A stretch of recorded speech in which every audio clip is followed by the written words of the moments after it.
right, what's up, y'all? Welcome back to another episode of the Wiley Show. Man, when I tell you, it has been a lot going on. When y'all come on in the room, make sure y'all come on with the hashtag here. When y'all come on in the room, put here that you hear me. Come on in here. Welcome. We're here yet for another episode of The Wiley Show. I'm just super excited to be in here. A lot that we have to discuss that has been going on all over the social media streets. I mean, we have been covering everything. I mean, all over the YouTube streets, and for that, I do want to say thank you. I mean, so many people, so many phone calls. I mean, so much drama. I had about 15 videos on my browser just going back and forth, just watching it all over. And I got my Team Wiley shirt. Make sure y'all go to Teespring where y'all can see it. Okay, y'all see the Team Wiley? Ooh, I love it. Make sure y'all go on the site. So I was like in the gym, working out, and we had a beautiful 5-hour broadcast. People say, when do you sleep? Well, first of all, when I was on vacation, my day starts where I will go to the gym, sleep 8 hours, and then I will go live. And then I will update the website. You know what I'm saying? I will update the website. So that's pretty much what I do. Update the website. Then I will go or do I'll do this gym afterwards. But I make sure I sleep for 8 hours is what I'm trying to say. And because I was on vacation, I was able to take naps, and that really, really helped. So we have made sure that we produce as much content as possible, so we keep in the mode. And we've been in the gym, just like we went in the gym today, having a beautiful time. Now, I see a lot of people saying, you're in the gym, you're doing great work. I said, yes, I've been in the gym. I love working out. I feel like working out is amazing. It's a stress reliever. I mean, I sleep better. It was a while that I struggled with sleep, but now I'm good. Listening to music, meeting people, getting these muscles stretch, feeling healthy, and I love it. I really, really love it. This is my year. My motto of this year is I can, I will, it's done. All right. That is my motto. I'm living by it. All right. And even when I missed yesterday episode in the gym, I made sure I did double today. So I'm just excited. And my phone has been ringing off the hook because it was so much content for wileytheshow.com. I believe this was the most posts to date for this year. The most posts. I think we did about 6 posts today. I didn't lose count. But we got to get into the website, and I'm going to share some things that we post on there today and really talk about it, because we have a lot to discuss here. Chloe, Hallie, Princess Well, Usher, Tesla, Lovely T, Armon, Wiggins, Krishan Rock, Zeus, Tasha K, Funky Dineva. I mean, Fox. So it's just so much. It's so much. Okay. So we're going to take our time here, and we're going to talk about it. I mean, we're going to take our time, and we're going to just dive into it. And I just thank you all so very much. Okay. So where are we going to go at first? So the Princess of Wales, and I got this news, and we posted on the website, and y'all know Kate, she had some type of surgery. And of course, she celebrated her 42nd birthday earlier this month. And she was recuperating from abdominal surgery, and everybody was talking about it in the UK. I'm getting information, and she have to at least expected to spend the next 10 to 14 days in the hospital before heading home for her recovery. The official statement said Princess Kate is unlikely to resume public duties until after Easter, based on current medical advice, expressing gratitude for the public interest. She emphasized the importance of maintaining normalcy for her children and the privacy of her medical information. So we will get more information about that as it come. This country is obsessed of the royal family, and I'm obsessed about it too. So anytime she get a cold or flu, media just go crazy. And I'm like, I got the story sent to me. And these were black folks. Most of my readers on wildthetroll.com is black readers. And they said, did you hear about Kay? Do you know what's going on? I'm like, what? Because my favorite, she gone. Queen Elizabeth was my girl, but so we just post about it. And I feel like, when you are part of the royal family, it's a complex, and it's about wealth. It's about you white, you on the top, you controlling black nations. That's pretty much the power of the royal family. Like, they dominate countries, and they took out country. The royal family used to control America. They had a lot. They had their, we was control. I think we belonged to the UK at one point. We did belong over there. We was a part of it, but until we decided to have our own. And I know a lot of people say, oh, they're your oppressor, but I just like the idea of a king and a queen and stuff like that. I just like that idea. Because I know a lot of people say, well, black folks, they had a king. Yes, we did, but a lot of it wasn't as publicized like Queen Elizabeth and George and Harry and all of that. Our king and queens, that you got to go back to like before slavery, or when people was enslaved, and it wasn't no iPhones, it wasn't no media. Like, you really have to read it in the book. But this royal family, you could see in crystal HD. You couldn't see our kings and queens in Africa in crystal HD because it did not exist. You understand what I'm saying? So I know a lot of people say, yeah, you're talking about your oppressor, but yet you want Trump back in office. That's not an oppressor, because you want another $1,400 check.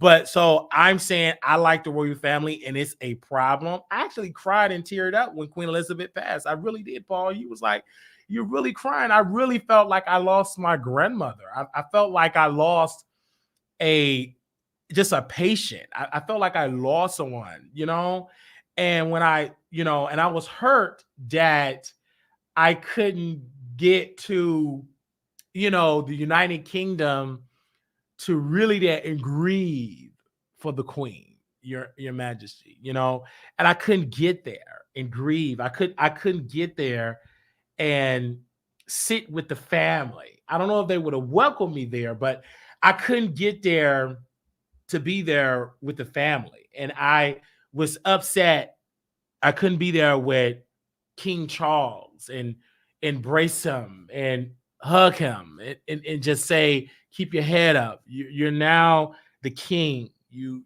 wanted this for your entire life. You really, really wanted this. And I'm just something, and I couldn't get there. I used to have dreams about Queen Elizabeth.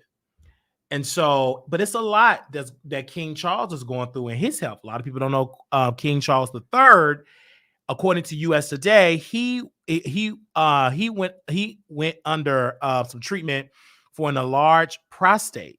And the palace said Wednesday, coming about the news about Princess Kate's recent hospitalization. So it's a lot that the Warrior family is going through, and I'm definitely praying for them. And it was a quote, I believe, from the king in common with thousands of men each year. The king have sought treatment. Oh, this is from the palace for an enlarged prostate. Buckingham Palace said in a Wednesday statement, His Majesty condition is he will attend hospital next week he's going to have a procedure, but they have great health care. And I feel like when I have conversations about the royal family, it's unfortunately you have a little pushback for my listeners, but that's my interest. Just like your interest is watching Kim Kardashian and them. I love the royal family. I've always wanted to go to the UK and talk to the royal family. I love them, even though I know my ancestors was, and they wasn't their equal. But I love the royal family. That's not going to change my love. My love Trump, hate. It doesn't do right for me to hate to meet someone else hate, right? And that's one thing I can say about Coretta Scott King. She said hate is not good. It's good to love. And I love the royal family. And I feel like they are now learning their mistakes by, allowing other countries to have their independence, and they're not trying to fight back by force and overthrow that. They're just allowing it. And so, I think Princess Kate, I feel like she's amazing. She knew how to play her cards right. She wasn't weak. She didn't leave the royal family. She didn't get in her husband's head to leave like Prince Harry, wife did, Meghan. But I love her because she stood on business. She stood for her husband, and she's standing up for the people in the United Kingdom and those that are under British rule. I think this is an honor, and I want her to be well. And I pray that she live a long life because she is our future queen. Well, the people over there, future queen, until I move to the UK. She would be my future queen, right? And I want her to win. I want her to be successful. And so I think it's just amazing. And, when I cried about Queen Elizabeth, many people on YouTube said some very nasty things. They said that I was a C word, that I was Uncle this, Uncle that, Uncle Tom. And I'm like, why? I can't weep that I grew up. All I knew was Queen Elizabeth, all I knew. And here I am getting dragged on the internet because I love the Queen. I was cussed out and dragged and all type of things, but it's okay because at the end of the day, I still love the Queen, and may she rest in peace. And she will go down in history as the longest reigning ever to hold the throne. She was the longest to ever hold the throne. I don't think King Charles III will beat her record. I mean, he's already up in age, but long live the king, right? So I do want to go to the UK. I feel like I really want to go to the UK and meet the people, eat fish and chips, and just vibe. I always wanted to host a show outside of the Buckingham Palace. I've always wanted to do that. I always want to get in a train. I always want to interview some beautiful people in the UK about their stories. I've always wanted to do that. So I'm going to really talk to some of my UK followers and to see if they can, you know what I'm saying, tell me where I should be, what area, because I would love to just meet the king. I would love to interview the Princess of Wales. I would love to, interview that family on my show. I feel like that would be a great on my resume. And why not? I know so many people, they think they want to interview Nikki, they want to interview Cardi. No, give me the royal family any day, because that's something that will live on for my legacy for generations to come. That they will literally sit and study like this was a beautiful, intelligent American that interviewed the royal family, and he asked some very profound questions. And so that's something that I really want to do. And I love it. I have so many great questions that I want to ask the royal family. And I'm not going to say it right now because we do have people in the bushes that did. And I will never forget when Jason Lee put out that lie, and when he said the Queen have went on to glory and that have not happened. I reached out to Jason. I was hurt. I was a little shaken that in America, for a media outlet to have this much power to go on the internet and to lie and to say that the Queen have passed when that didn't happen. And Jason Lee had the perfect opportunity to clean it up, and he didn't. And I was so hurt by that because I really felt like we can't be going around producing fake news, especially about the Queen. The Queen lived a very long life, and she wasn't even gone yet. And Jason Lee put out this profound lie. And I didn't like that. I didn't care for that. And I told some people, our mutual associates, and I told them how I felt, and I was really upset about that. And I stopped going on his platform and reading his material. And I did drag him. I did drag his team. And so I just moved on because I feel like we should continue to support with truth, right? And this is why I stand on my motto on waterthetroll.com. I stand on telling the truth. And when I tell my staff, it's not a lot, it's just one person, right? But that's still technically a staff, intern, unpaid intern. But I tell them, like, make sure you post truth. because we don't want to be known as fake news. And if we get the story wrong and we got to clean it up, we'll put it out and say we got it wrong. But in my close on this particular segment, the Princess of Wales, I'm praying for you that God heal you in your body, that you continue to go forward because you have a long life to live. Little Black girls and boys are looking up to you, that it could be possible that they could become royalty in their respectful places and countries and in the colony. They can really look up to you and say, hey, I can really be the new or the next Princess of Wales one day in their own village or their own continent or country or what all over the islands. And so I personally feel like that should be. And I know a lot of people in the chat and they probably have a lot of stuff to say about me, but I'm going to support royalty, right? And I love the royal family, and I feel like the royal family is just amazing. And I get kind of warmed and tingly inside just seeing this beautiful woman on my screen here. I really would like the Princess of Wales on my wall, Paul. I don't have her picture on my wall, like her portrait on my wall. I know I have Malcolm X, I have Dr. King, but I really need some royalty. You know, that's Black royalty, right? But I really want her because, you know, I'm always in here. And, you know, that little space up on my bedroom door, I really want her portrait just looking at me. I really want her looking at me. You know what I mean? I just want to see royalty because they said, you know, put it on your vision board, who you want to interview. I really want her right there.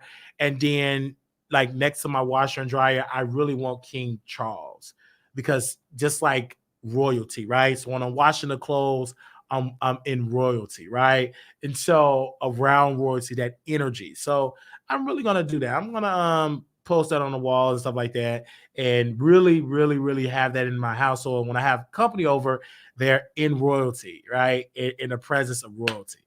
So I really, really love it. And I know a lot of people, they got a whole lot of stuff to say, but that's my idea. And last time I checked,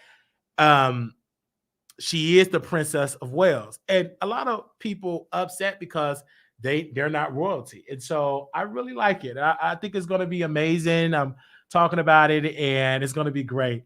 And I know a lot of people in the chat. I got a lot of people on my Twitter is really showing me love in the UK. And they said, Wiley, thank you. We welcome you in the Royal Palace. I think somebody is sending me some of their press office to try to get me full access with the family. And I hope this person can come through, because I think they work at the palace, like they work at the palace. So I'm not going to get into details about that, but I really hope they can come through, because that's like a gift for me. I've always wanted to bring the Wiley Show to the UK. I've always wanted to go to the UK because I really believe that's the land of milk and honey, right? Literally the land of milk and honey. And if I could afford to be a citizen in the UK, I would, because I feel like, why not be there? I mean, the streets are cleaner, it's safer, it's way safer than the United States of America. Less trash, less air pollution. That air pollution toxic. It's not a lot of drama like that. Everybody is just royalty, and so even their underserved community is just like still a vibe over there. Like their hood, if it's considered a hood. I don't think it's a hood. I don't think it's a hood, but I don't know if they call it an urban area or not, but it's just a culture over there. And then when I look at the people that comes over here from the UK and they be the British actors, they just dominate. They just dominate Hollywood because they're just the best. And so I saw a lot of people in it. And I know I'm getting emails right now, but it's just a really, really a lot. They don't have a lot of the pow. The heavy crime rate is very low compared to the US. And so I'm really going to really look at it. Look at y'all. What are y'all saying in the chat? Okay. What is y'all saying in the chat?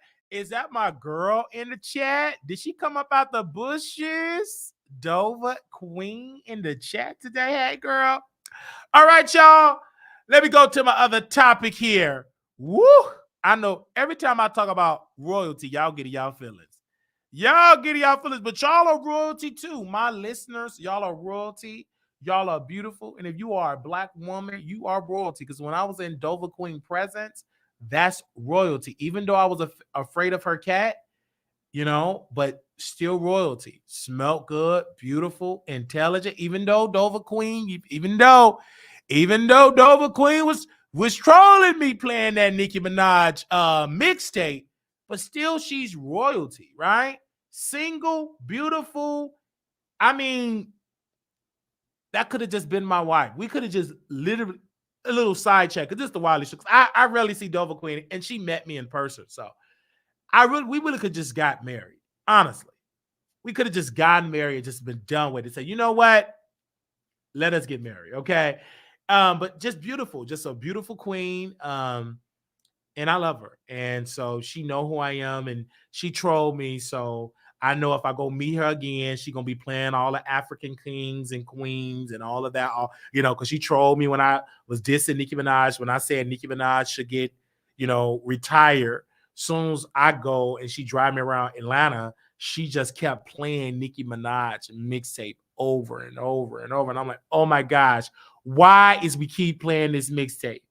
But I don't want to be disrespectful because as a passenger and when a queen is driving, you as the passenger, as the man, I just sat back and I just chill and I just watch, I just watch my future wife just drive around and just play Nicki. I just took it, even though I disagree, hearing Nicki Minaj, but seeing her beauty is just, it's all right, you know what I'm saying? I'm like, I can deal with old Nick. And then next thing you know, I start bopping my head. Bop, bop, bop, bop, bop, bop. I just start bopping my head to Nicki Minaj. I said, forget about it. I just start bopping my head because if you see Dover Queen beautiful and look just as I've never went with a beautiful woman to an event before. And that's something I will always cherish for the rest of my life. But let's move on. Okay. So we got a lot to talk about. You see how I can talk to the crowd? All right. Now I got my notes here, child. Hold on. Let me scratch the list. I got my notes here. All right. So another thing we posted on walletthetroll.com, you guys, and I want you all to go to the website. Go to the website. Make sure you go. So Usher, y'all know who Usher is. He was on Vogue magazine. And I was a little triggered because you know why I was triggered? Because I'm like, who is that white lady on the cover with him? Who is that white lady on the cover with him? Why can't Usher be on the cover of Vogue by himself? I was so over it. I'm like, why do Usher, a icon in this world, why do he have to share the cover with a white woman and some kids?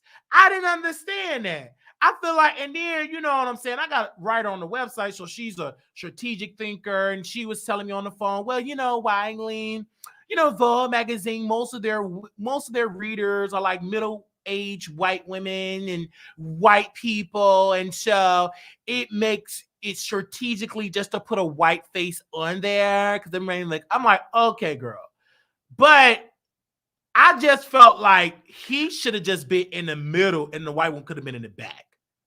Like they put the kids with the football uniform and a white one. Like I just didn't understand that. I respectfully disagree, and I emailed Vogue magazine, and I'm like, why y'all just couldn't put Usher on the cover alone? This is Usher. This man has been number one since the 90s. This is a king in this business. He literally took. Now we don't have, the original King of Pop, he passed on, but who got the baton? It's Usher. He didn't go knocking somebody across the washer machine and dryer like Rihanna. That's why Chris Brown is debunked from this. He literally is an iconic man. He performed in multiple movies. My favorite movie from Usher is In the Mix. I love it.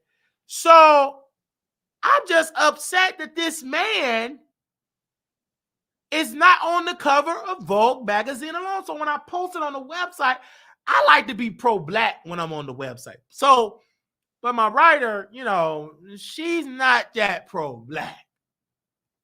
So I said, okay, I'm going to follow your lead because I really want to go up in there. Vogue magazine don't like black people.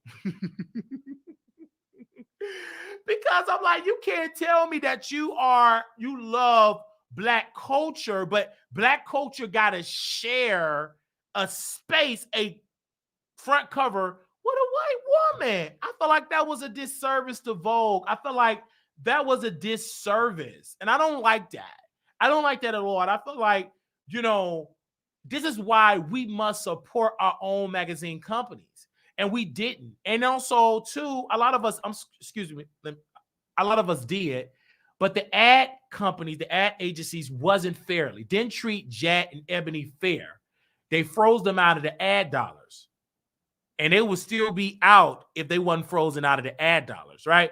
So we do support, but you need money by the advertisers too to really expand and thrive like Vogue.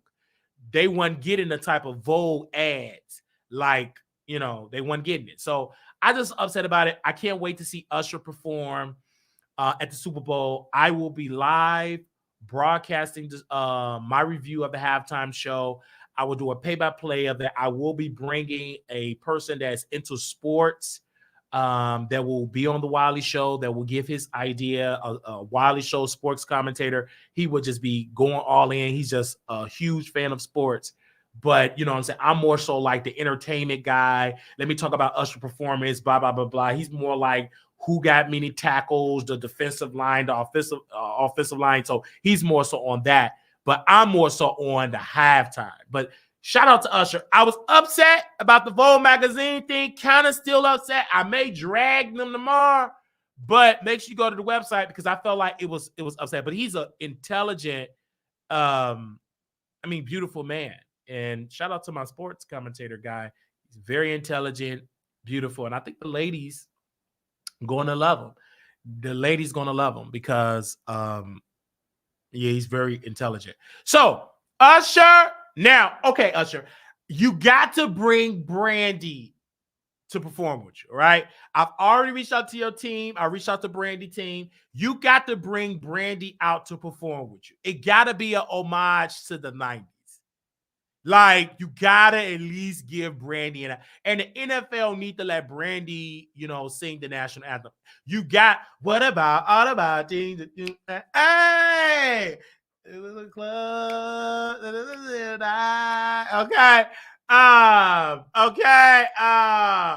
The boy is fine. Okay, all right, you can bring Brandy up in there. Hey. So I'm already in the DMs and stuff like. One thing about me, because these people, they really think that, oh yeah, I know Ebony still exists, and I support them as well. Everybody just think I just talk about YouTubers. No, I love me some Brandy. I call this the Brandy internet. She's iconic. There would be no Beyonce if it wasn't for Brandy. So she need her moment. And so I've reached out to some people. I said, is y'all going to bring Brandy? She will be a great surprise guest. It reminded me when they brought out Missy Elliott. That was such a surprise. So why can't Brandy get that moment? She sold millions of records.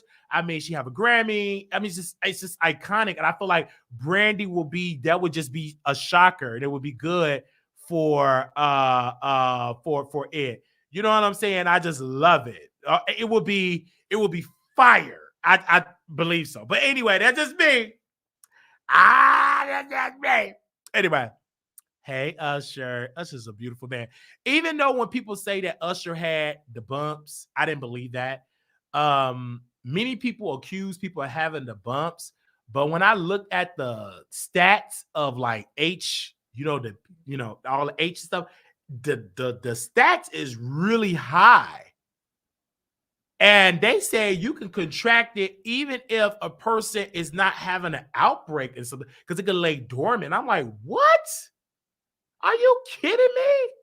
So, and people can have outbreak and not even know it. So I don't know if he had, because that was a rumor, and I didn't believe it because they said it was a big old woman that he gave it to, and I don't believe that. But it could be, because you don't know what I said. It could be meaning that you don't know until you get tested. And then we may never know because we don't have proof of what is in his blood or what is in his medical records. But I'm not going to say 100% that he does have it. That was like one of the rumors that he have it. And then also, you already know Keke Palmer mother said Usher is he loved man. Now, I do believe that, and that's fine. So what? That's like, I can't wait in the next 20 years. That's gonna be like buying a new pair of pants. Like, if he like man, that's great. I think that's awesome.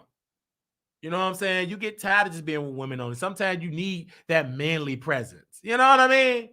It ain't like he just like man only. He got kids. But ain't nothing wrong with that. Sometimes you want a male type of energy. Just like it's like women. Sometimes you want a little tuna. Yeah, you like the beef and you like the sausage, but sometimes you like a little tuna sandwich. Ain't nothing wrong with that. You like a little yicky.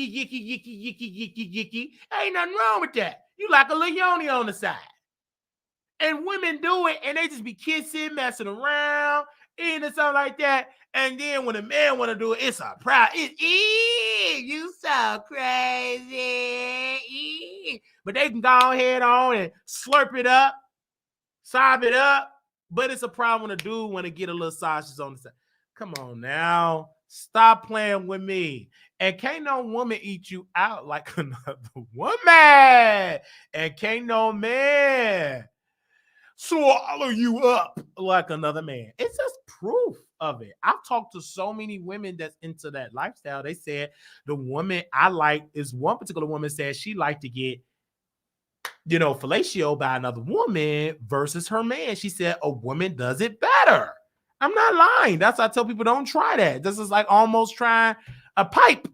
You ain't gonna want to put that pipe down. You better ask funky that either. So, I'm just saying. I'm just really, really saying I like a little tuna every blue moon. Yeah, so it's never know. I mean, just be honest.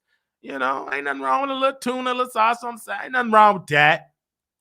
All right, Usher, I can't wait to see you perform at the Super Bowl. I'm going to be right there listening on the television because I can't afford because I ain't got it to come in and see it, okay, because I ain't got it. Now, let's talk about the Tesla car. Them cars that run by electricity. So in Chicago, you guys, they have been dealing with all these complaints. So Chicago has been dealing with below zero weather. So it's been a problem with the electric cars because it ain't charging. The charging stations don't work. So it was this black woman, and Fox, why you always gotta get a black woman? She said, I'm here and I'm trying to charge up my car in Evergreen Park and it's not working. That's just a sign for me never to get no car for no charging, to charge up no car. Because most of the people that had to go to the charging station, they don't have houses. They have apartments. And because the technology is not that advanced where you can have a charging station on every corner of America, we're not that advanced. And that's why voting matters. So they can put more charging stations in this country. That's why voting matters. That's why the infrastructure bill matters. That's a part of infrastructure so they can have as many charging stations as possible. But if Republicans get it, they're going to invest less into that and more into the oil or drill, baby, drill. So, but in Chicago, they don't have as many of those charging stations, especially not on the south and west side. Now, if you live on a luxury building, in a garage, then maybe, right? But these people that was complaining about it have regular two-flat, a multifamily unit with no charging station. So it's difficult for them. But I just feel like I wouldn't want it. Not in the beta phase, not in the beginning phase. No.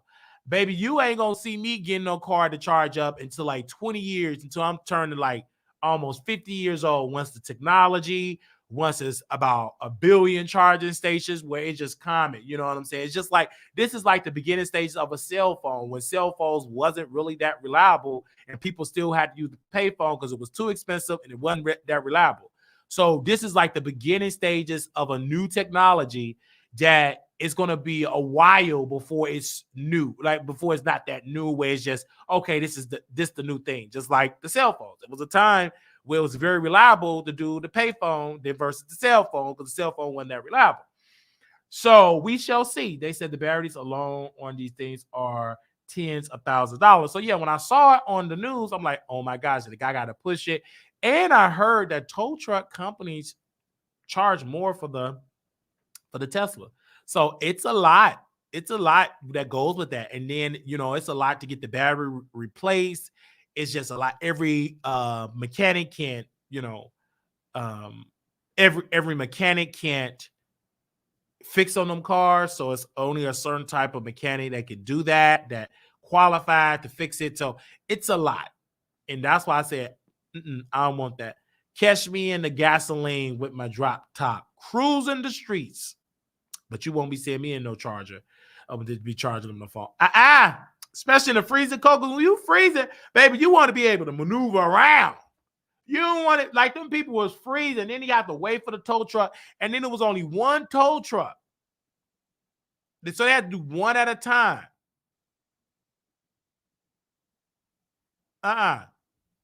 So I saw this story. I said, no, baby, not me. Oh, not me.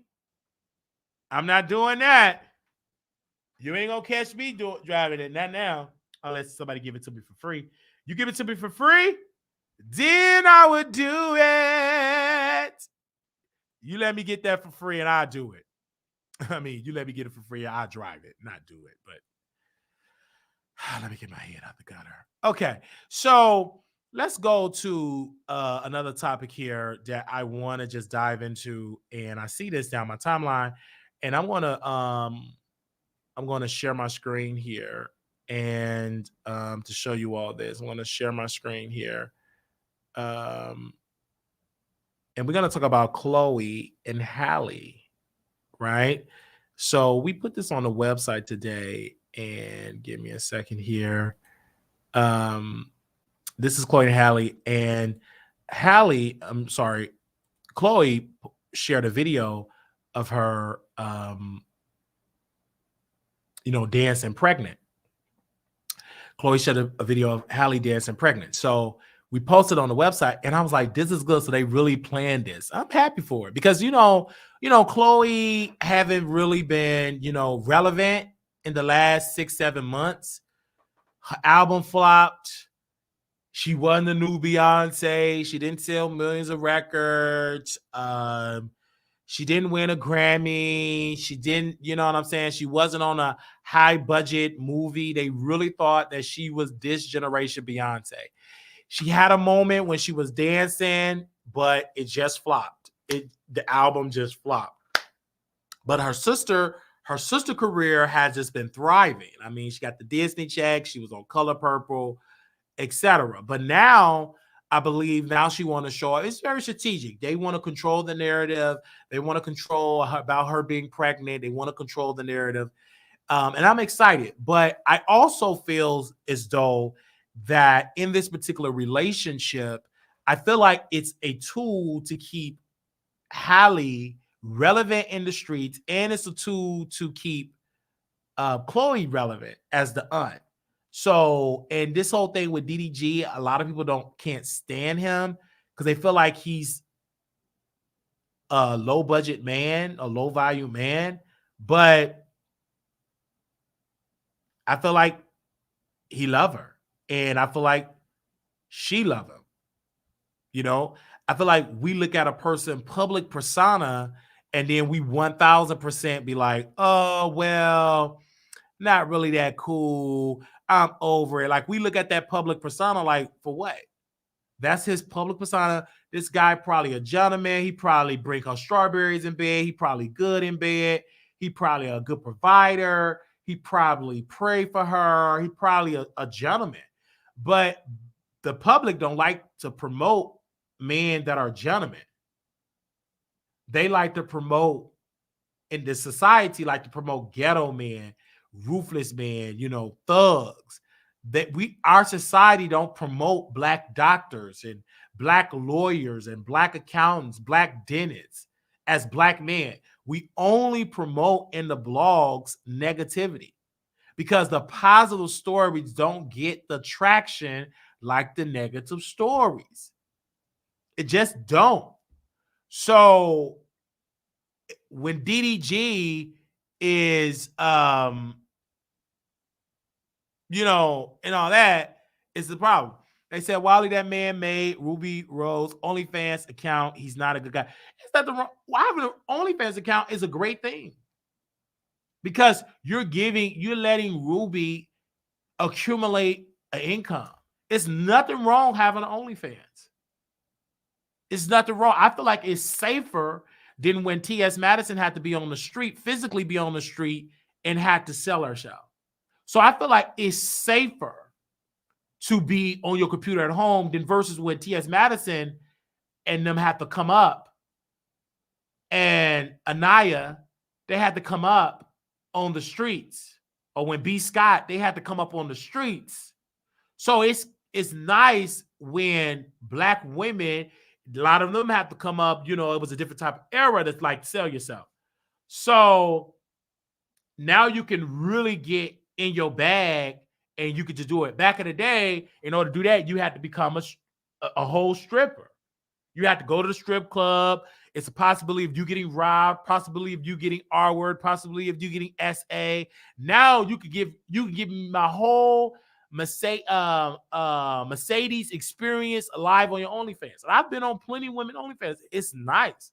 I've been in plenty private FaceTime with women on OnlyFans. And I feel like it was a great vibe. It was one beautiful, thick. It was a great vibe. And we had a good time on OnlyFans on the FaceTime. So I feel like it's an awesome thing.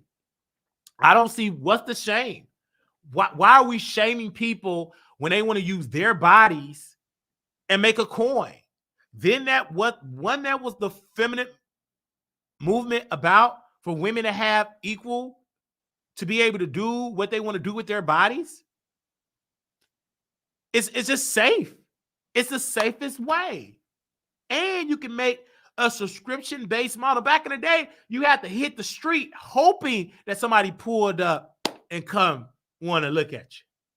But now you can literally be up on there and just make a beautiful coin. And I love my Black women. I love them. They are amazing.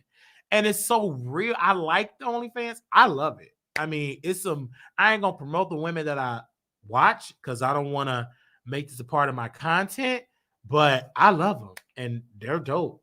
I had almost put the lady business out, but I knew somebody personally. We grew up together, and I just found they OnlyFans. I'm like, is this such and such from the block? And it was her. She remembered me and everything, and we did a private FaceTime. It was amazing. I always wanted to see her like that, but I had to pay on OnlyFans. But it's okay. I don't see an issue with it. I feel like it's a great vibe, and I love looking at. I believe the woman body is a work of art, and if they want to put it on display for a coin, I don't mind doing it. I don't mind investing in that. It absolutely, it's a form of entertainment. It's a form of pleasure. It's a form of freedom. So I don't see issue with him. So of DDG doing it for his ex, I don't see issue for that. A lot of the women that we look up to now, Erica Banks, she's on OnlyFans. So what's the issue?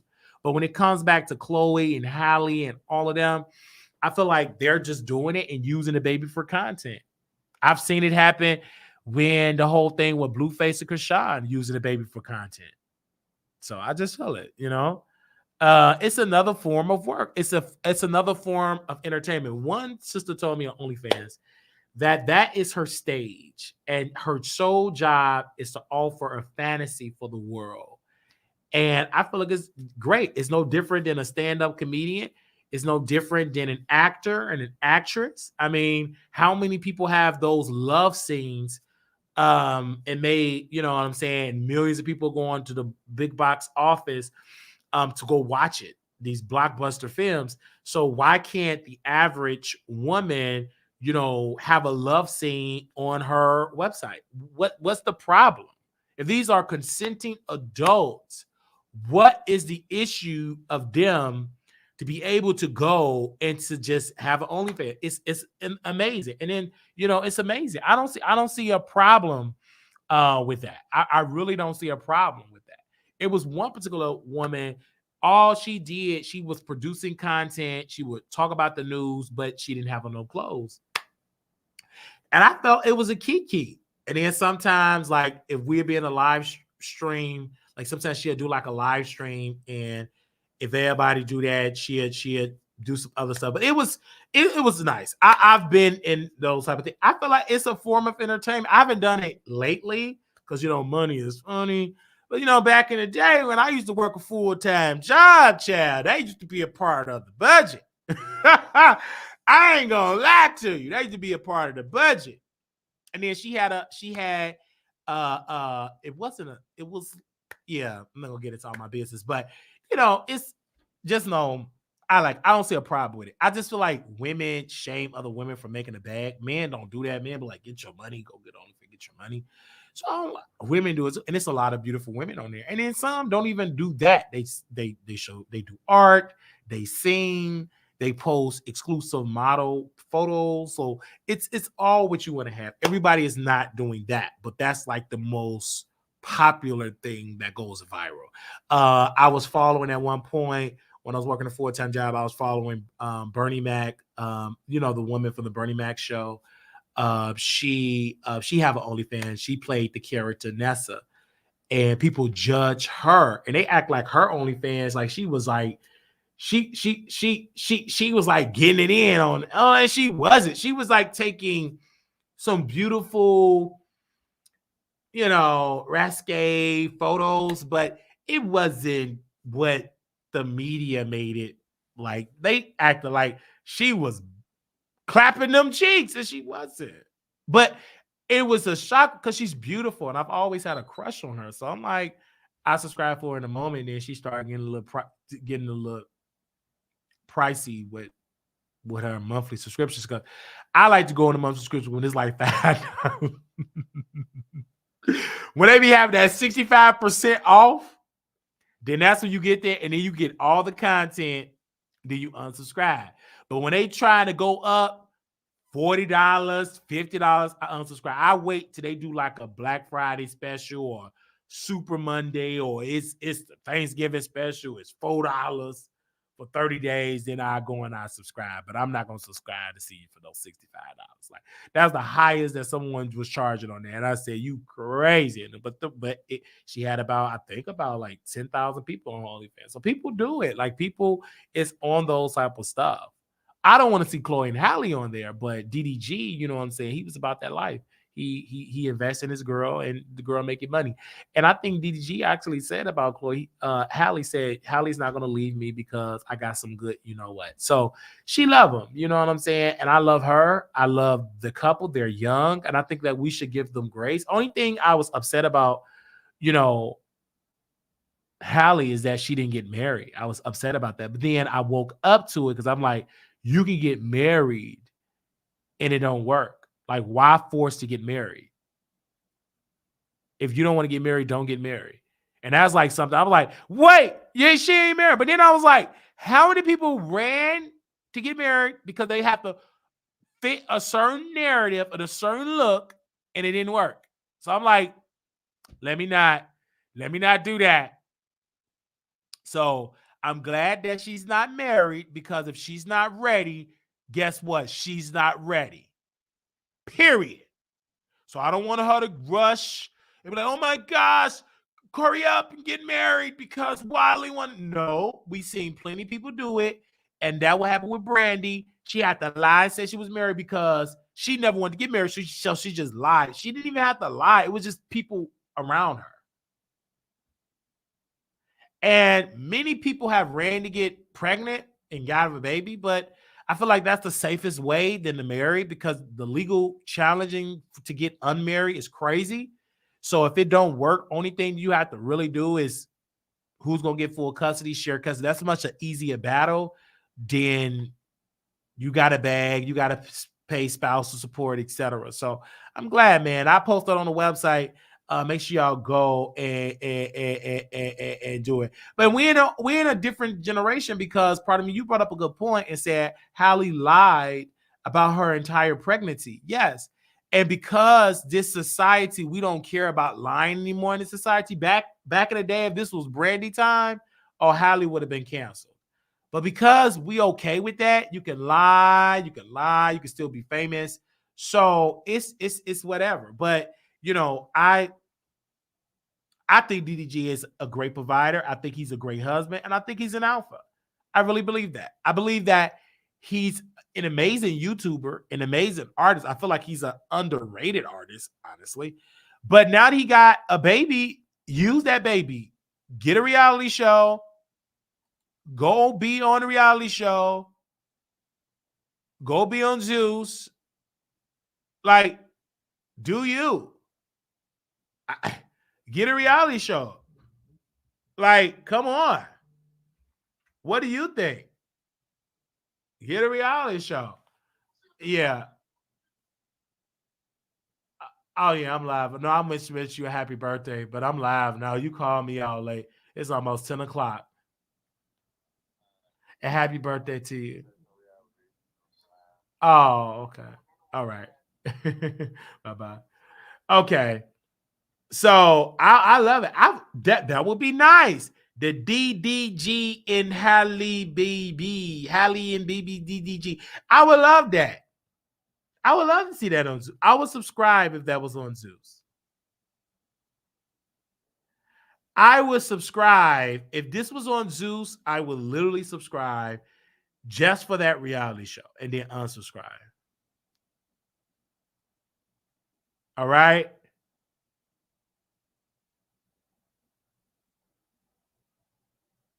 So I'm gonna tell you that right then and there. And I'm just keeping it real. I know y'all don't like it, but I'm keeping it real. No, I said DD. Did I say BB? No, I said DD. DD. All right. Um, all right. That was good. Give me a second here. Okay. That was Chloe and Halle. And shout out to Chloe and Halle because y'all did drag me, Chloe and Halle fans. I did a video. I think that was like the first video that we did that went viral on the shorts. And I think that video got like 40, 50,000 views, 60,000 views that we did. And y'all dragged you putting two black women against each other wildly. You evil. Why every time a black man gotta pin women against each other? And that was like, I had to be like, whenever she released her song, Angel or something, like she released a record. This is when Halle released her record. And I did a song. I did a review and I went in on them, on the situation. And I got dragged. But now she was pregnant then, hiding the pregnancy. And but I guess they recant that because I was wondering like why people going back to that video commenting, but I forgot she's in the algorithm. She's being talked about. So those old videos are like gaining more traction right now. All right. You said I don't like when people use their kids for content, but yeah, this the generation, child. They're gonna use their kids for some content. It is what it is.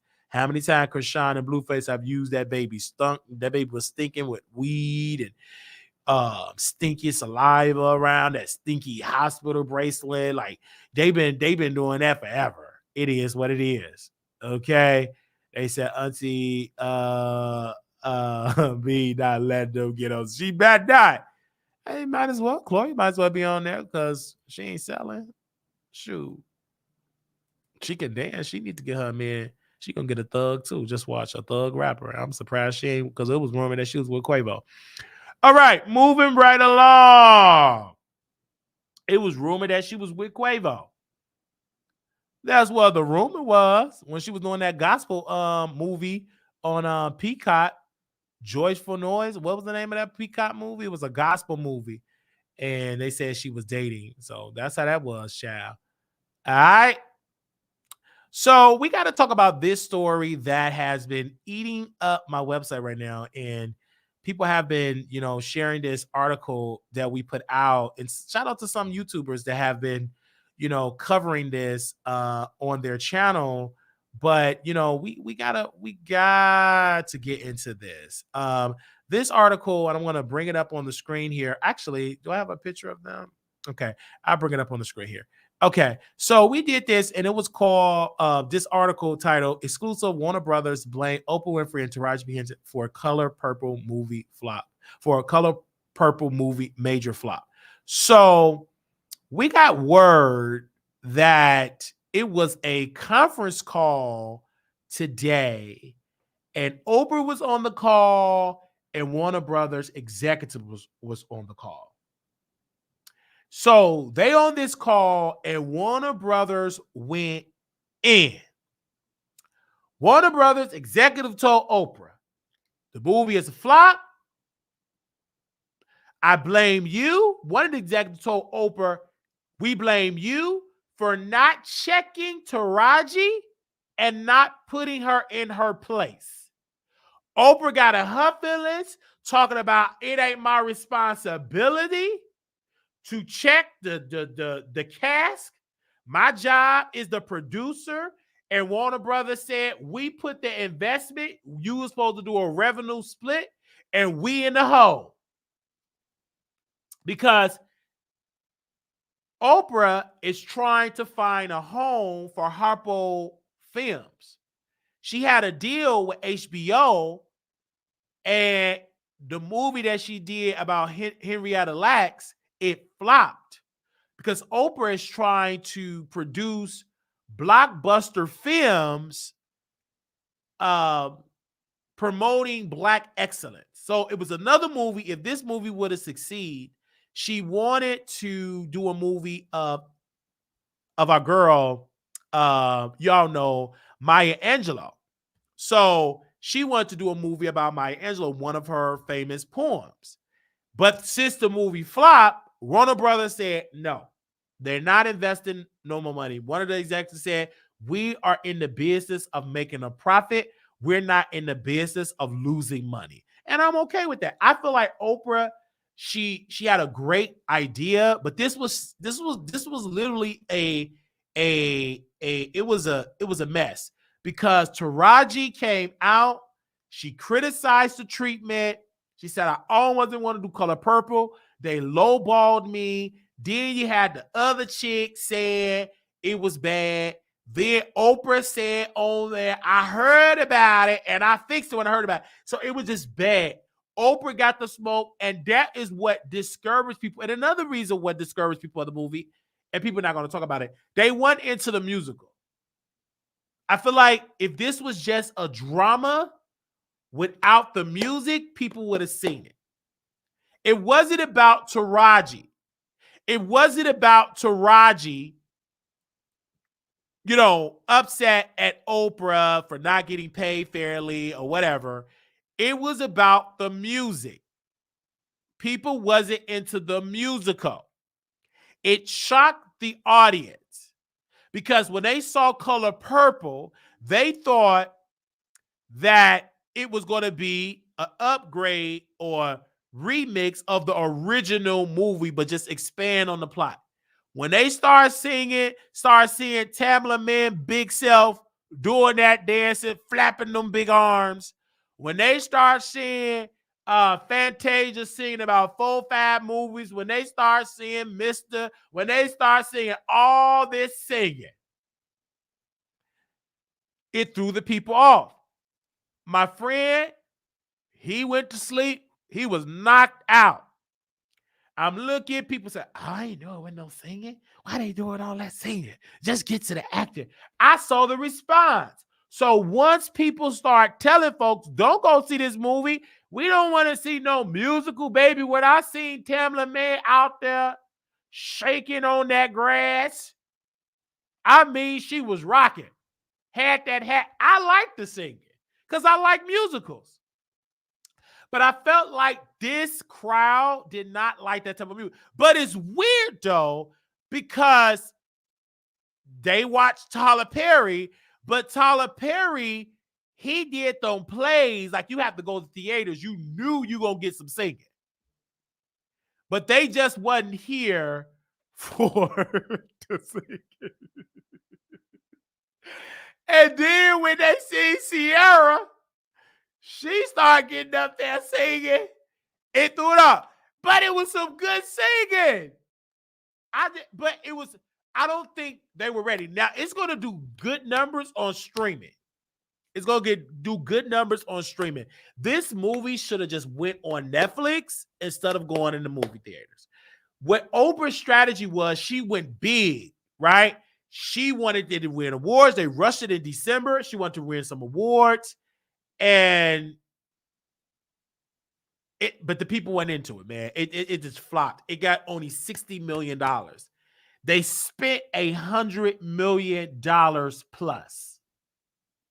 $100 million. They had to invest in this movie to marketing. They only made $60 million. And Oprah, she just when I tell you that they say Oprah is just hurt, she says she's embarrassed, and she said she will never, ever work with Taraji again.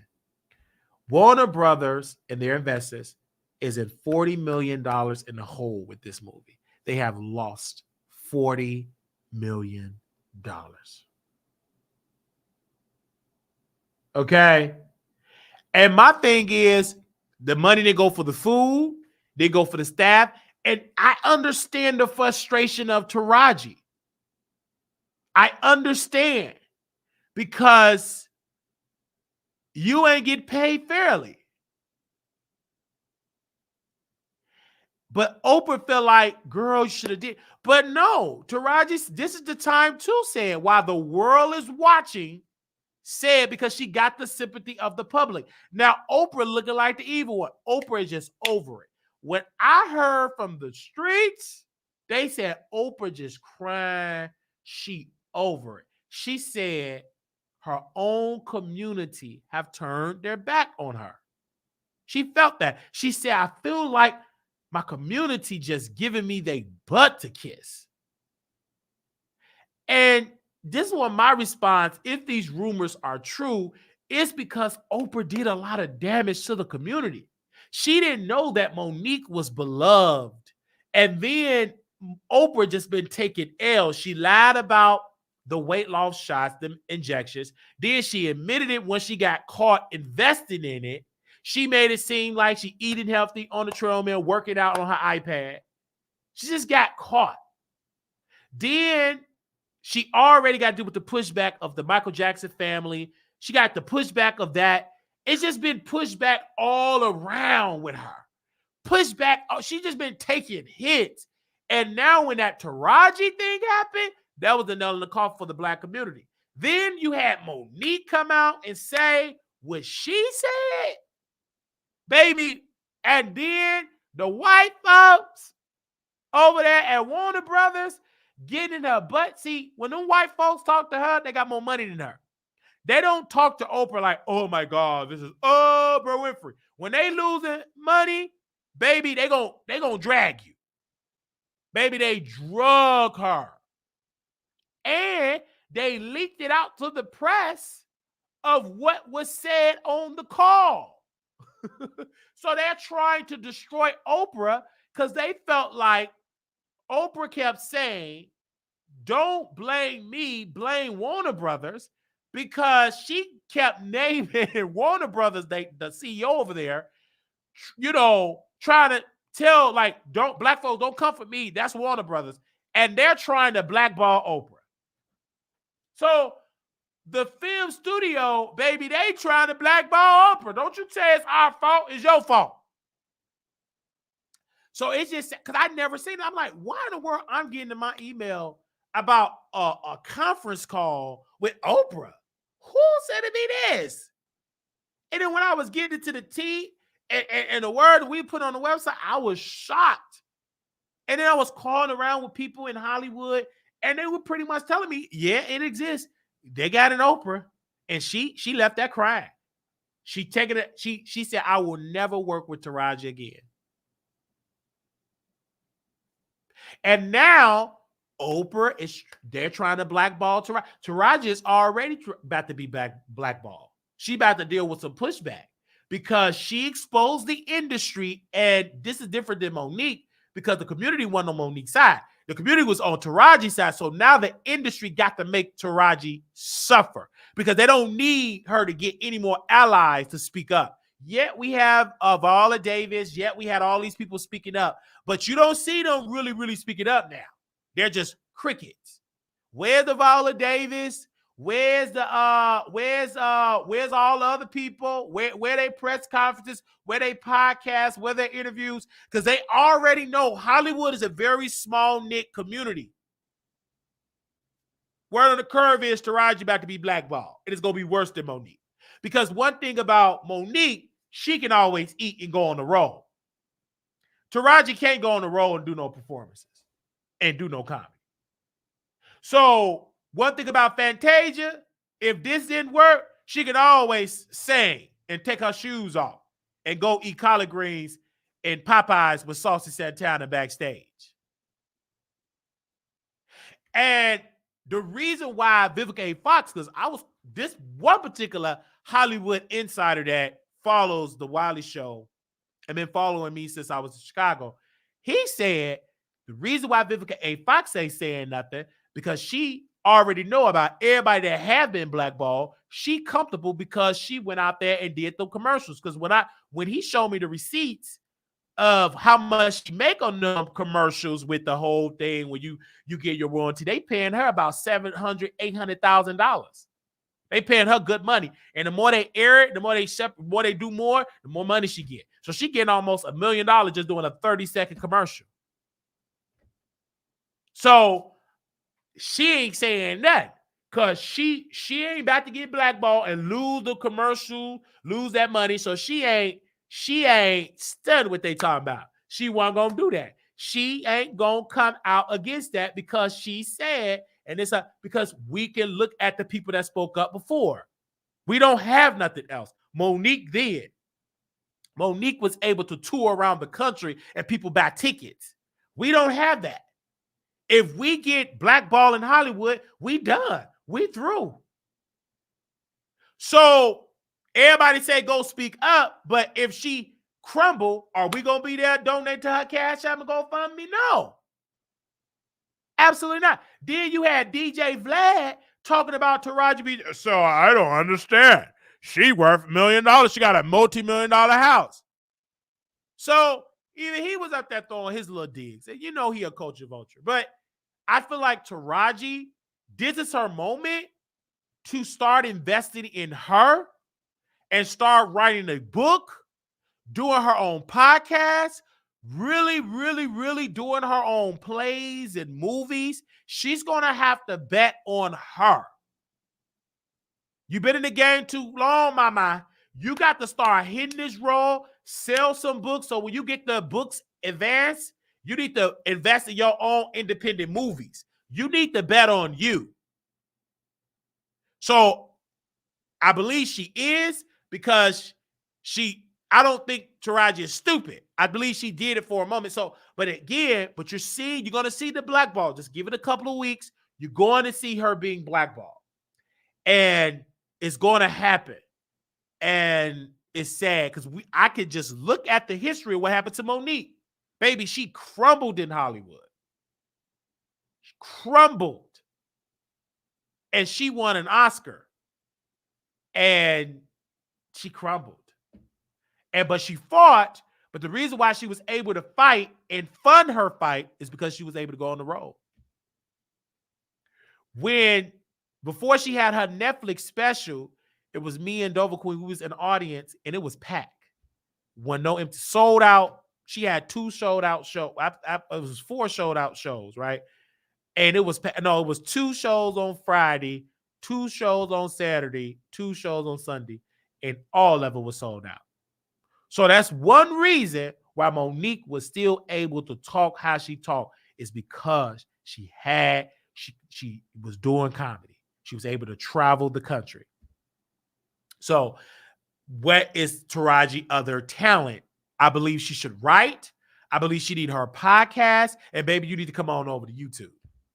And you can do more and produce your own show, because YouTube is an engine. Streaming is the future. And then stream your own project. So if Hollywood not give it to you, you got to bet on you. Okay? They said she have a whole hair and skin line. She'll be all right. She gets no sympathy from me. She have and did for the ones to come. So I give it to her. She spoke up, and I support it. I ain't telling her to regret speaking up, because You can use this moment. If you got your headline, promote that, makeup line, come to YouTubers, pay them to promote your stuff. It's many ways to make your money.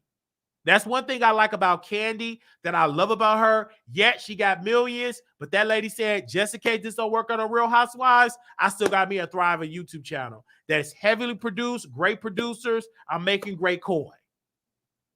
So just in case if this don't work out, baby, I still got my Candy Coated Live. Okay, it's time to speak on it. I think I'm gonna speak on it. Speak on it. You know, she did speak on it, Candy Coated Live. Whatever she did, she always had something else on the side.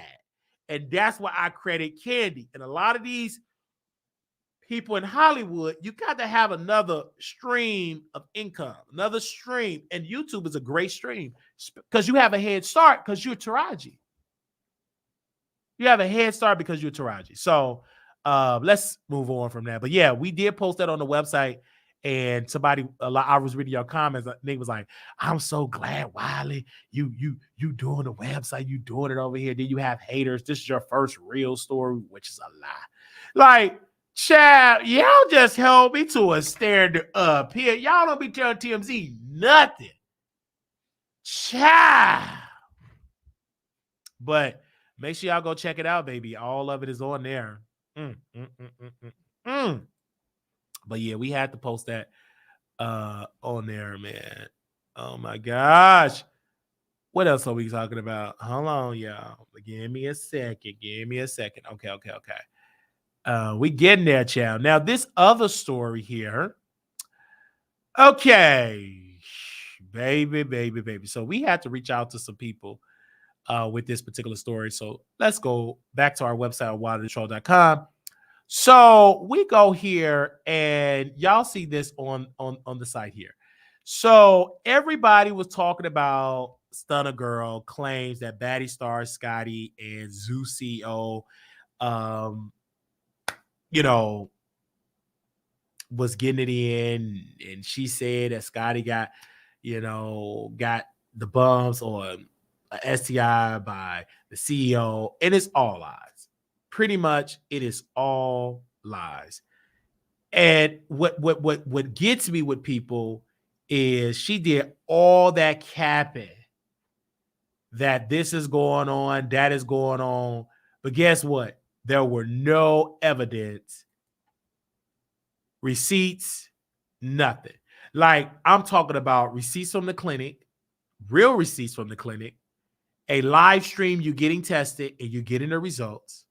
And we need to see the CEO of Zeus results. I don't see that. Only thing I see, text messages. Text messages can be doctored. You know why? I remember it was a story just a couple of days ago, and we brought our friend of the show, the North Carolina Beat.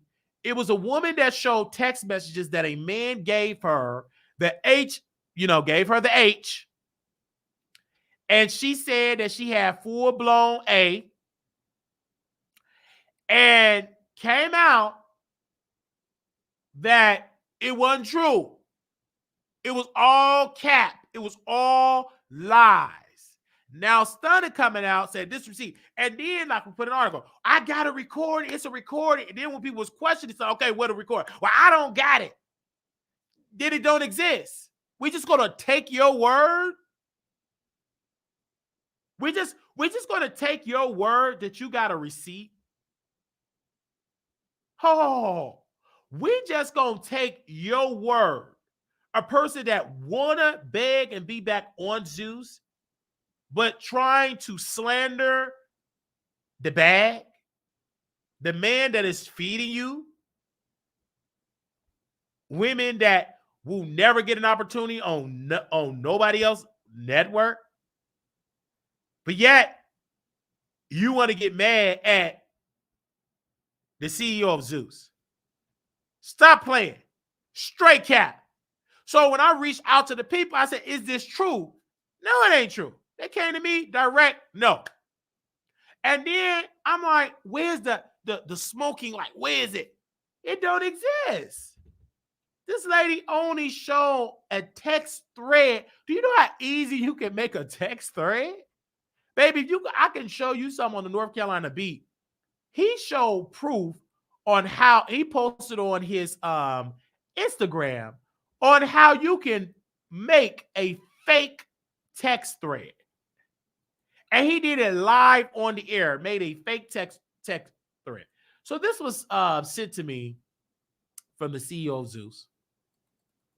And a statement that he wrote, and I made sure to get it because, you know, his team, they always send stuff because, you know, they feel like the blogs. And the blogs is what keeps Zeus relevant. So he said, let me take the banner down. Give me a second, you guys. Let me, so y'all can see that. He said, people out here have nothing better to do other than make up wild stories and lies, probably because Zeus isn't signing their checks or funding their lives anymore. That's Torstana. Folks need to find some business, preferably outside of Zeus, or if they want to be on baddies, just say that. If not, they should go focus on getting those monthly listeners up on Spotify. It's not looking kind of like compared to them so-called what was that? Partners.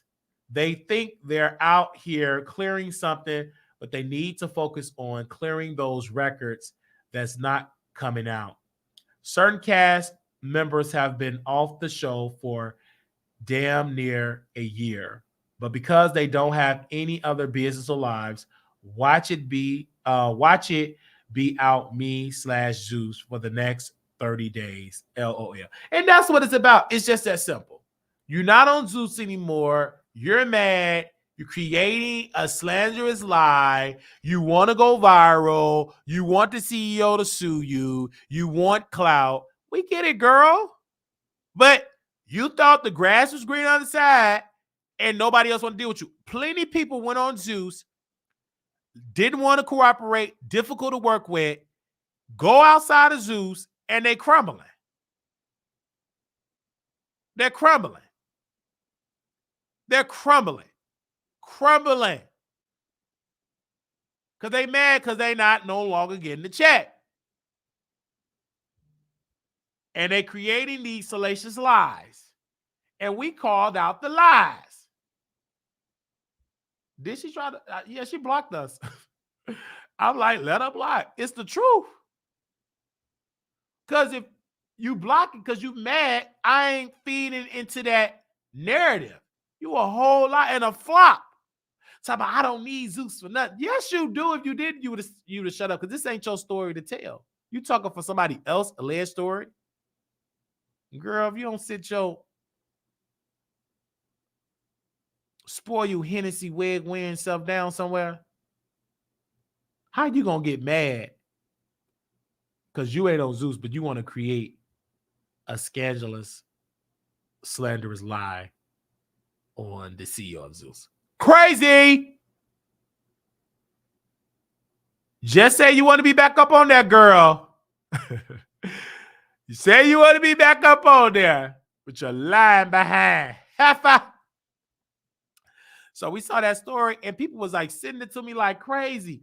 And I'm thinking they had like evidence. No evidence. I'm talking about results of the CEO of Zeus results and the person alleged with results, and then we can have some type of conversation. But nothing.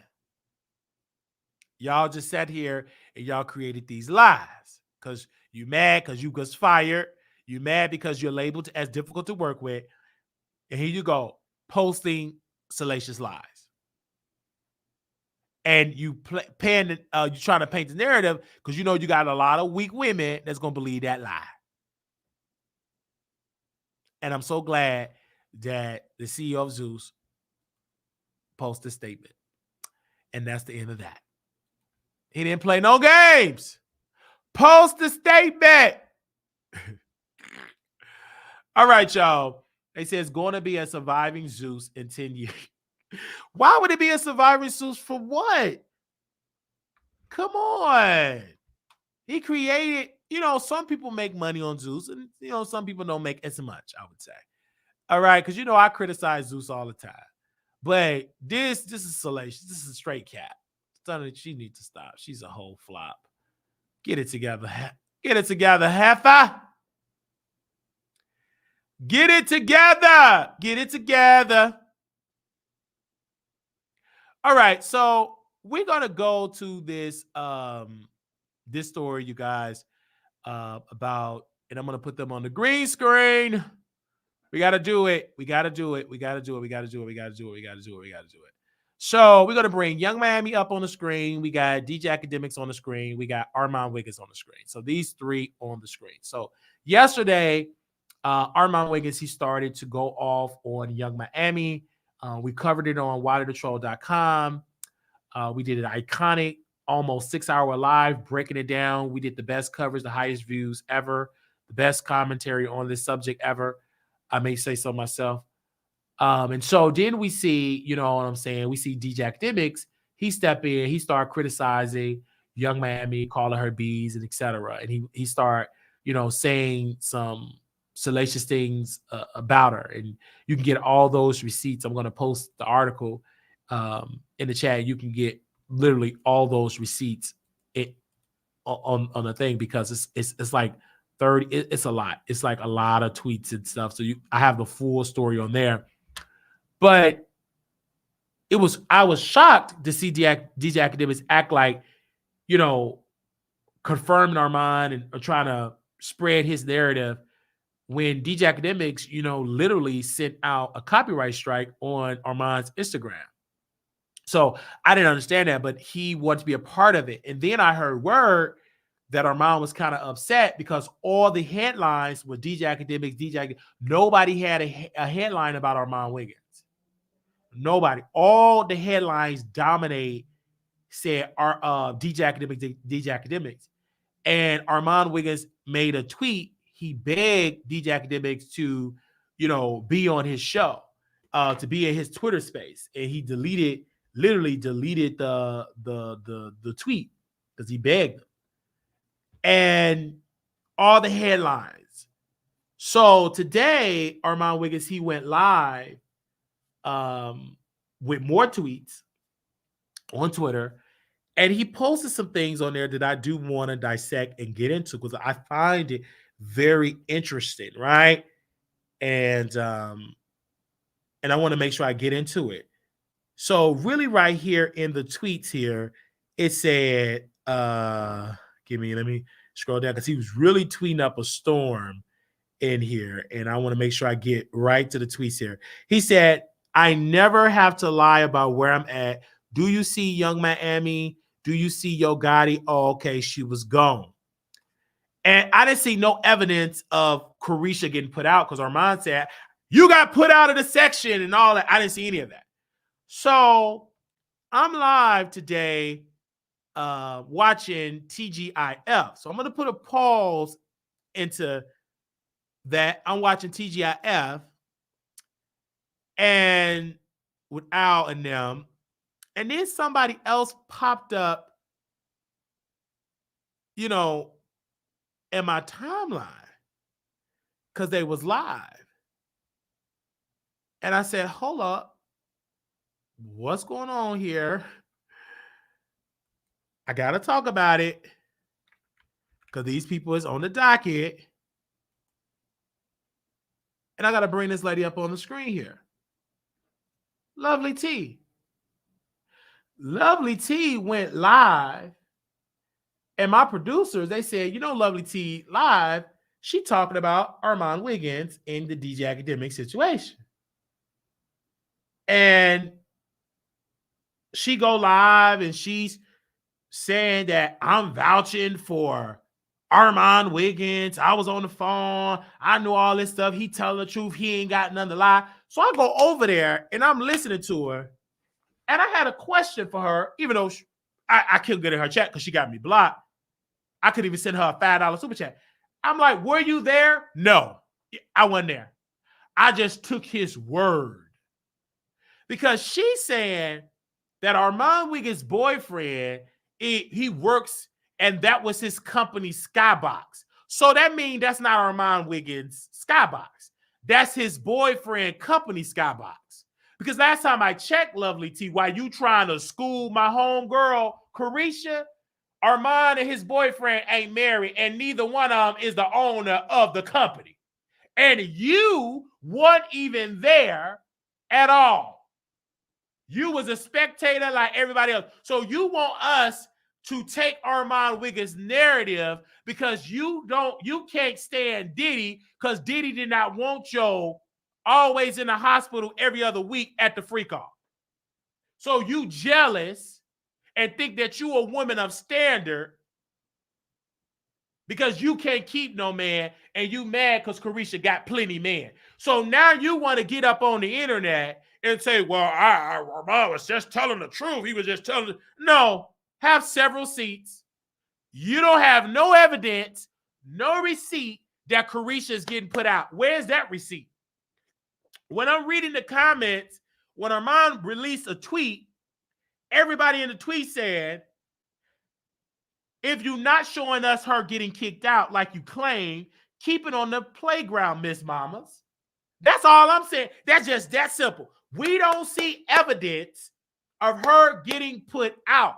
Lovely T, you could have kept that wig and that Walmart shirt on the playground. Because what you said didn't make no damn sense. You trying to promote Armon Wiggins' narrative with no receipts, no tea. Baby, that was spoiled milk that you tried to produce to us. And I won with it. And then you getting mad at Carisha. Carisha is a successful black woman. She don't have to beg for super chats. She get multi-million-dollar deals. She don't think that she's better than YouTubers. And then you're putting out a narrative that Armon Wiggins said that the city girls didn't want to sit with YouTubers because they think they're better. Do you know why they don't want to sit with YouTube? Is it true? Who want to sit by a man that called women bees and criticize artists all day, every day? And then try to run with a narrative that I'm better than the city girl. They was no, don't nobody want to sit with no messy man that call women bees, talk about they yoni smell. They don't want to sit with that. What celebrity want to sit comfortable with a gay man? All he does on his platform, get drunk and spill lies. Who want to sit there? That's just like I'm in the skybox with T.S. Madison. She ain't gonna want to sit in no skybox with me. I talk about her mama bumping into chairs, burning up the chicken, burning up the macaroni and cheese. That ain't her trying to think that she's a diva. She just don't F with me for the things that I say on my platform, and I understand that.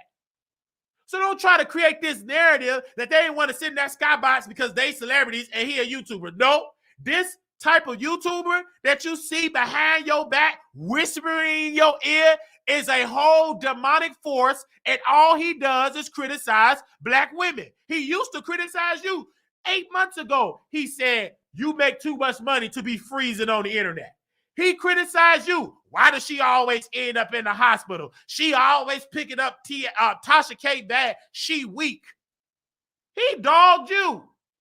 He dogged Candace, saying that she was more professional being a cartoon. She should never came out with that messed up mouth. But yet, we gonna take your side about what Armon said to you because you weren't even there? Where's Cardi B to confirm this story that she was invited to be in the skybox? Because we and my team reached out to Cardi B, we didn't get no comment back. And then that ain't his skybox. Neither is his boyfriend, Scott. He don't own the company. Y'all acting like his boyfriend is a owner of a company that can have skybox. If that's the case, then why the world they got to keep moving out of every place and their neighbor mysteriously got deleted and they have to leave in the middle of the night? But yet he's so powerful, get people in skyboxes. Stop lying to me, Lovely T.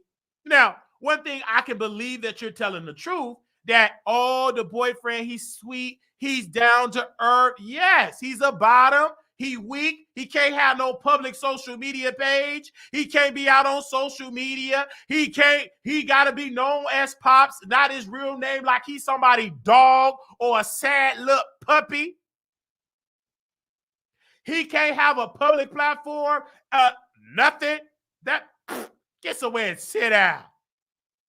Only time we see that assistant size, boyfriend side was when he had to throw them little arms against Armon Wiggins' stalker. But now he's so wealthy in studios and record executive, but he can't get a top-notch star to sit on Armon Wiggins' platform. Baby, bye. You can tell that lie to your husband that you can't, that dumped you, your ex-husband. Tell that lie to him.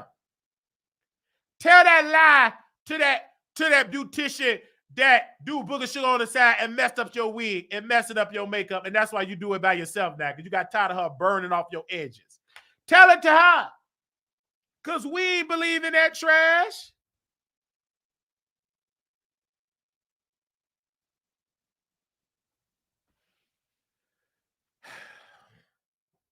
So, she's upset. She's stepping out on the ledge. Last time I checked, you can't trust anything that Tasha can't make them cry on the phone quick. I ain't taking none of that lovely tea say out of her mouth. She can't be trusted. She can't even keep no man happy. She don't have a man. Only thing she have is sipping on that teacup. Once she done with that, she in that place alone, chasing her ex-husband that don't want her. That's why she keep ending up out of the hospital, because she suffered from depression, because she chasing out that man that don't want her at all. So then we get to Armon Wiggins. He's on a tweeting spree. So we're going to bring up these tweets of him tweeting up a storm. This is what he said, quote, "I never understood when people say Armon want to be famous. Armon want to be a celebrity. Out of the 7 and 8 years been on the internet, you can't find one video of me saying that. Where do y'all get that from? I never tell you, I'll tell you, you see me as a celebrity. I have star quality. It premates through your devices."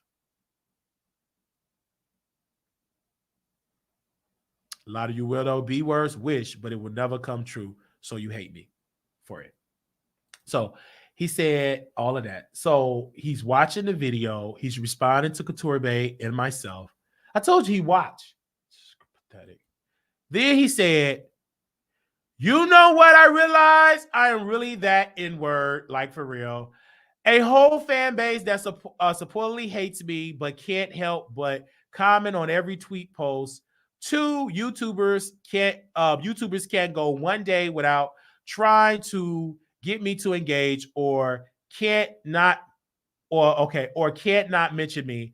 But I'm so trash and a flop. If I'm a nobody, why are you talking about me? Y'all are a nobody to me, hence why I don't mention you. Female rappers taking anger out on me. A 50-year-old gay blogger scared I'm gonna get a little clout and fame trying to hack my Instagram, and so I can't book gigs. 5, all of this and ain't even on. And I ain't even online for real. LOL. Y'all go on and when I hit that live, but just wait. I want to show y'all evidence here.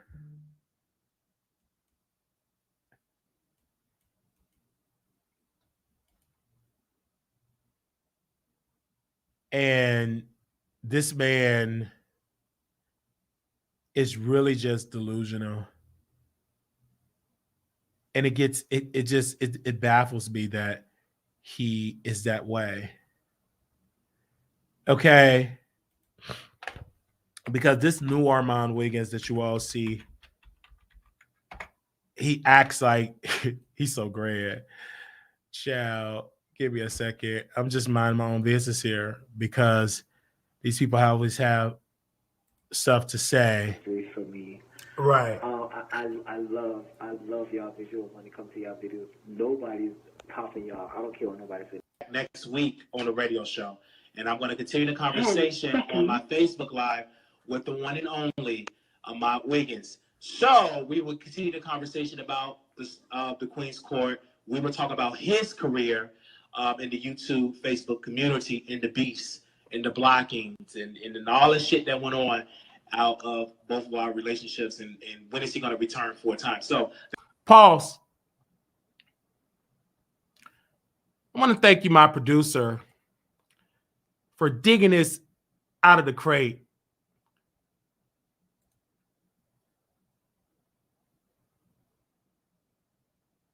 This is us. Now, we talk about the Queen's Court and all that, so you know how long this has been. All this, oh, I don't know who he is. Paul, press play. Thank you again, GQ Underrated, and thank you so much for being a great co-host. Okay, I appreciate it. All right, good night. Okay. Well, about Wiggins, thank you. I'm done with that.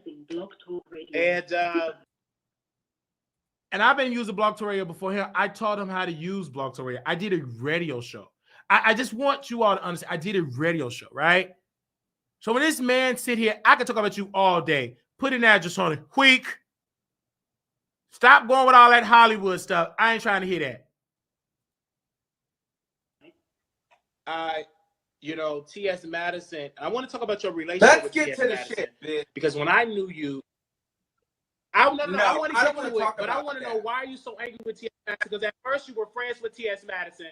I want to know about what happened with your relationship with T.S. Madison to make you say, #throw the show away. What make you come to that conclusion with T.S. Madison? Why are you not friends with her now?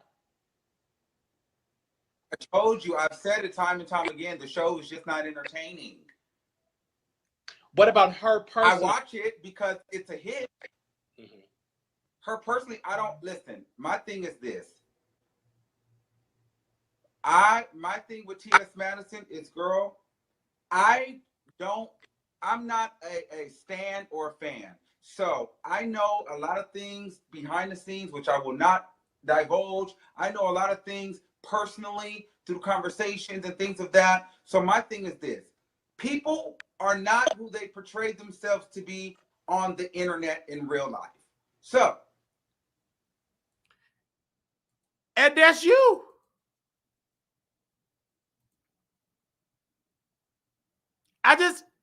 This is the receipt, because I sat with this man on the phone. We did videos. He used to dog trash people. And I think he forgot.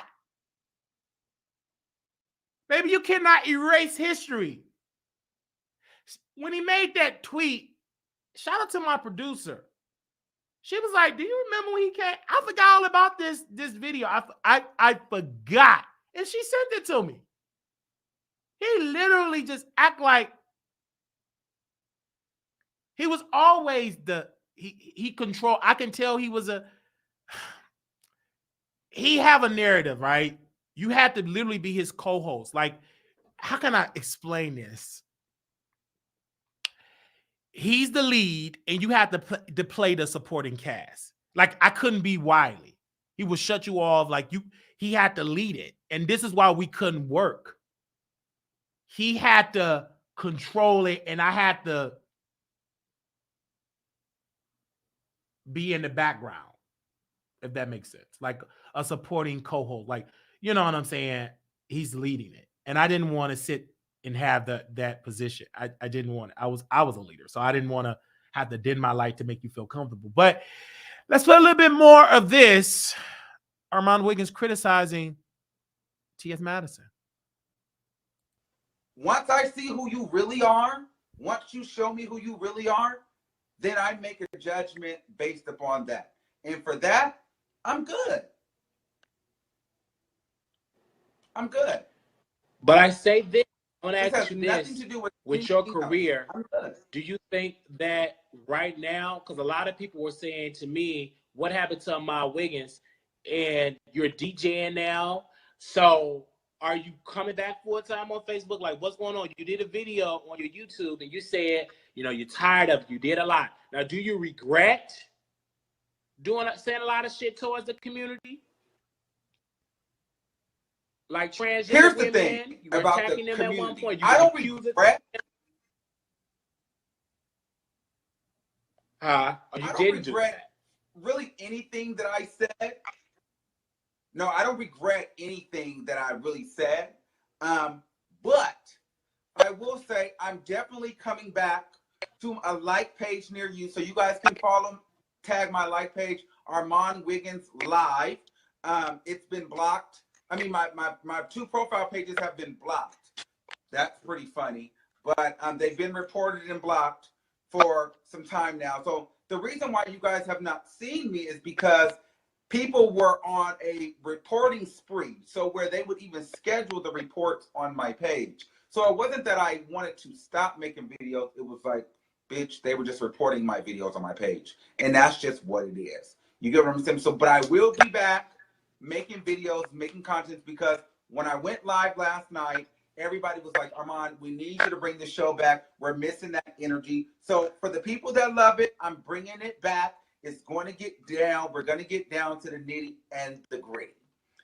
So I remember we were bringing Armon back. People missed him. And we said, come on, Armon Wiggins, come on back. This is why I tell people I know this man very well. And he just changed, and he came a long way. He really did. He had a skillful thing. But then he just changed that. The man just changed, right? And what I don't like is when you try to change the narrative. Don't do that. And when he said, I would never mention your name, that's a lie. You erase these videos. You try to erase. And thank God I had a record of that. Because people don't know. You have to show the internet. You can't erase that. You can't. So we're going to play a little bit more of this. And this is an exclusive because I haven't seen this video in years. I don't remember it. I don't remember what we said. I forgot all about it. But when my producer, who's been my homegirl that you don't see, and she had access to my computer, my old laptop, and she found this video. I said, wow, here we go. we come And back I'm looking, like I in about said, 10 days. anytime somebody say, where's he at? What happened to him? I said, Mial Wiggins, he stopped. No one stopped you because you ain't died. You ain't been in no hospital. You stopped. And when you come back, it's going to lead this YouTube community, Facebook. Everybody going to come back. Misunderstood social worker going to come back. Well, then also comes a point in Christian time Banks where you gonna have come to back. get yourself together.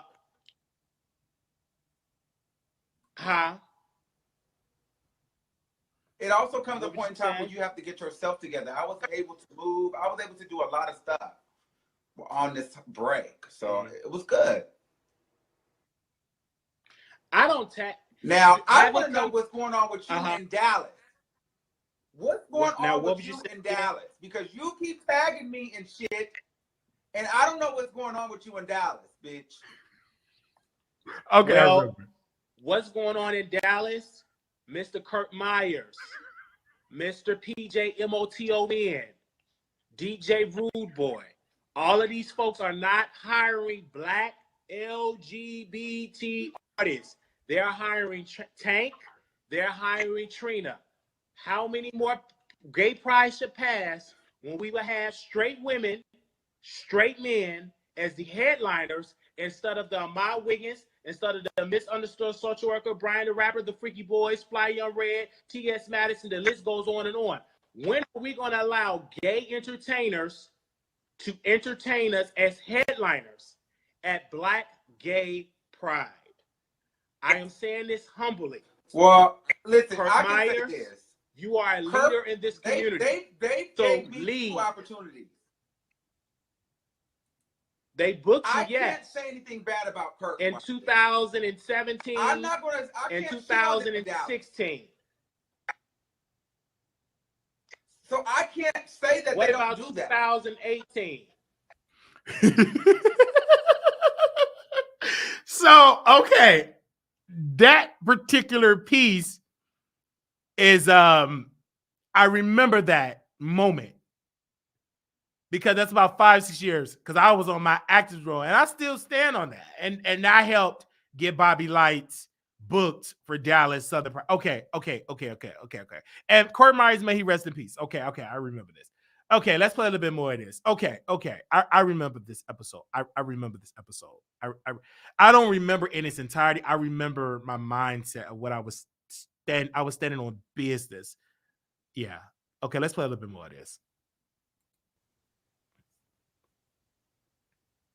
They don't That's all have I'm to saying. book me in 2018, bitch. I haven't been making videos.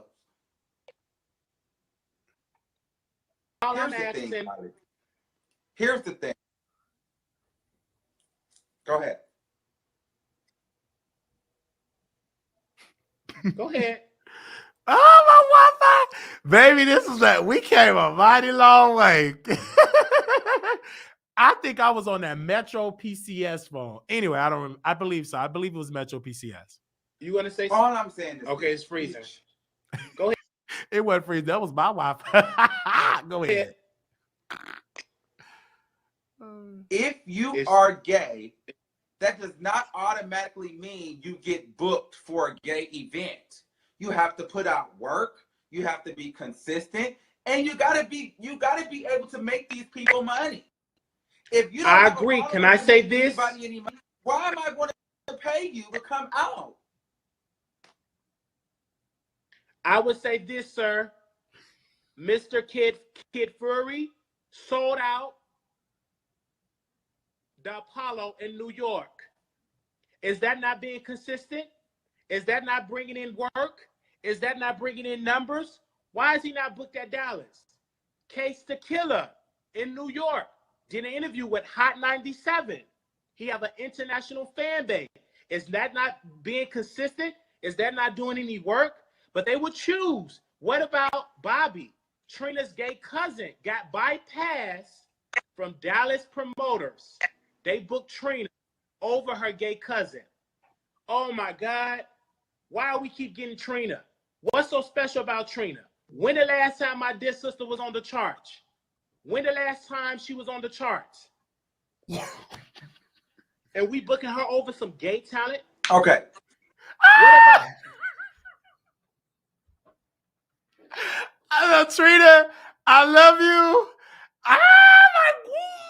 Oh my God. I love you. I love you. I love you. Wait a minute, Trina. I love you, Trina. I love you. the Scorpion Show? Well, I can say this. I'll say this. Case the Killer, I've met Case the Killer. Now, to me, Case the Killer seems like, because when I met him, he was performing at an all-white event. So some of these black guys don't have a connection with the black LGBTQ community. Kid Fury, I'm not sure if he's connected with us like that. Now, Bobby Lights versus Trina, I definitely would have booked Bobby Lights over Trina. But you don't know if Bobby Lights was problematic or not. He wasn't. But I get what you're saying about Bobby Lights over Trina. I wouldn't have booked. Trina don't need to be booked at No More Fucking Prides. Honestly, Trina really don't. Like, Trina, I don't care how good of a guest she is, how sweet she is. Trina don't need to be booked. Like, let Trina be done. I definitely would have booked Bobby Lights over Trina. That would have actually brought more of a draw to me. But I think some of these promoters sometimes, they don't realize the power of social media. Because even when you start getting into the Trinas and the Monicas and the Brandys, that doesn't really create a draw. You have to bring more of the people that have a social media presence. Because some of these C&D listers, they will come and suck the money, the budget, and then leave. But I can't shit on Dallas though, because bitch, they accommodated me every time that I was out there. So That was you for my. I would say this, my dear brother. Just because they accommodated you should not throw away the other talented brothers and sisters I named. Kid Fury and Case the Killer don't get those invitations, and they don't want to pay them the way that they pay Trina and Tank. So of course they're not going to come to Black Gay Pride. Black promoters in Dallas, I'm talking to you, Kurt Myers from About in Prosperity. I'm talking to you, DJ Rude Boy. I'm talking to you, PJ Morton, and to the entire committee of Dallas Southern Pride. It is a disservice to hire straight individuals over gay entertainers. Why are they so special and not our own people? Please tell me why. Give me a good reason why you will pick Trina over Young and Mad. You know why? You will pick Trina over Bobby. You know why? You know why? Why is that, my dear brother? Okay, I know who I was watching when I kept saying my dear brother. Okay, I was heavily into Monique. I was watching Monique, and she would say, brother. She was like, my brother, this or that. I know exactly who I was watching in that era. Because I'm like, why is it somebody? I was watching Monique, because Monique was on that activism. She was talking about the unpaired gap in Hollywood and stuff like that. I remember that moment. I remember it. So we're going to play more of this. I remember that moment. And the reason why I like do videos with Armon Wiggins versus when he do videos with these other people is that they don't challenge his idea. Everybody just want to kiss his butt. And it's boring for a show. We need an opposing side. Yeah, we don't have to agree with everything, but I need to see your mindset. I need to see how my mindset. And so it got to flourish. So, I do a follow up because of equality. We have upgraded a lot. Let's play some more of this video. Okay, now this is Armon Wiggins and myself. This is about probably like 6-7 years ago video, but I just want to play it so to know that I'm just not this random troll that's just talking out the side of his neck. Paul, can you press play? Thank you, Paul. Thank you, brother. Here's my thing. I can honestly say, even if, like, let's just say they were gonna do that, right? The way that the community is set up, the way that the Black LGBTQ community is set up, they wouldn't even support the fucking event if another gay person was booked. A lot of Black gay people don't support each other. They are more willing to support somebody that is not Black and gay. So if I'm a promoter, bitch, I gotta get paid at the end of the day. Oh, but my dear brother, do you know in Dallas, who is funding Dallas Southern Pride? Corporate dollars and the government, the Department of Health. So it's not them personally giving their personal funds. They're getting funding. So my good brothers and sisters, y'all keep saying, why are you speaking about gay? Because it's gay pride. And this is the only event for gay artists to get their music heard. Oh, my brother and sisters, we cannot allow these gay Black promoters like the Kurt Myers, like the PJ Morton, and the entire Dallas Southern Pride Committee to constantly not show support financially for LGBT talent. The Black community have this problem. Oh, my dear brother. I'm only asking this question because, like my sister Monique said, how many more years should pass until we get equality? Let me ask you a question. I think it's really interesting, but you are the same person that, because of a small disagreement last year, you went on a campaign to remove me from the biggest pride in the Black pride in the country, which was Miami. So that goes to show that the Black LGBTQ community, if it's not them, they won't support it. You, amongst with other people, it was the Jacob Kohiner, it was the Cordell Lewis, whatever the fuck that dude's name is with the boyfriend. Y'all went and tried to get me tore down. But my brother, you interviewed my mother. You interviewed my mother and you interviewed my blood sister. So it was war.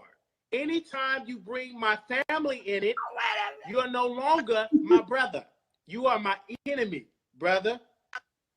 So again, I had to, without a doubt, do what hurt you the most, what hit you in your pockets, because you hurt me, brother. You interviewed my alcoholic mother and my alcoholic sister. And while doing that, did you ask him to get on camera, brother? Did you ask my mother to get on camera? Did you ask her, do she drink alcohol? You did. Yes, I did. Oh, and what she say? She lied. So, wow. Oh my gosh. Oh my gosh. So, okay. Oh, that just brings back so many memories. Okay. So, Armon was booked for Sizzle Miami Pride. And I was upset because he interviewed my family. So I said he needs to be removed from Sizzle Pride because he booked a homophobic person on his platform, and which is my own mother. So I remember that. I remember that moment. Of course, the campaign was unsuccessful, and they booked him on there. Let that be for the record. But I do want to give you all some context of why I did what I did at that particular time. Wow, this is something that, wow. Okay, let's play more of this video. Paul, press play. Twitter Okay. name. Oh, wait, I don't know. Hold on. Let me see if this is it. Have a social media. Okay, let's go back. Hold on, y'all. And did not book LGBT artists. That's a fact. Okay, let's go back to this part. One thing that I do know, this is why I cannot shit on Kirk Myers, even though I understand what you're saying. But when that happened to me, Kirk called me and said, you know what? Okay, You amongst with other people, it was the Jacob Kohiner, it was the Cordell Lewis, whatever the fuck that dude's name is with the boyfriend. Y'all went and tried to get me tore down. But my brother, you interviewed my mother. You interviewed my mother and you interviewed my blood sister. So it was war. Anytime you bring my family in it, you are no longer my brother. You are my enemy, brother. That is my favorite part of this video. Oh my gosh. I had to, without a doubt, do what hurt you the most, what hit you in your pockets, because you hurt me, brother. You interviewed my alcoholic mother and my alcoholic sister. And while doing that, did you ask them to get on camera, brother? Did you ask my mother to get on camera? Did you ask her, do she drink alcohol? You did. Yes, I did. Oh, and what she say? She lied.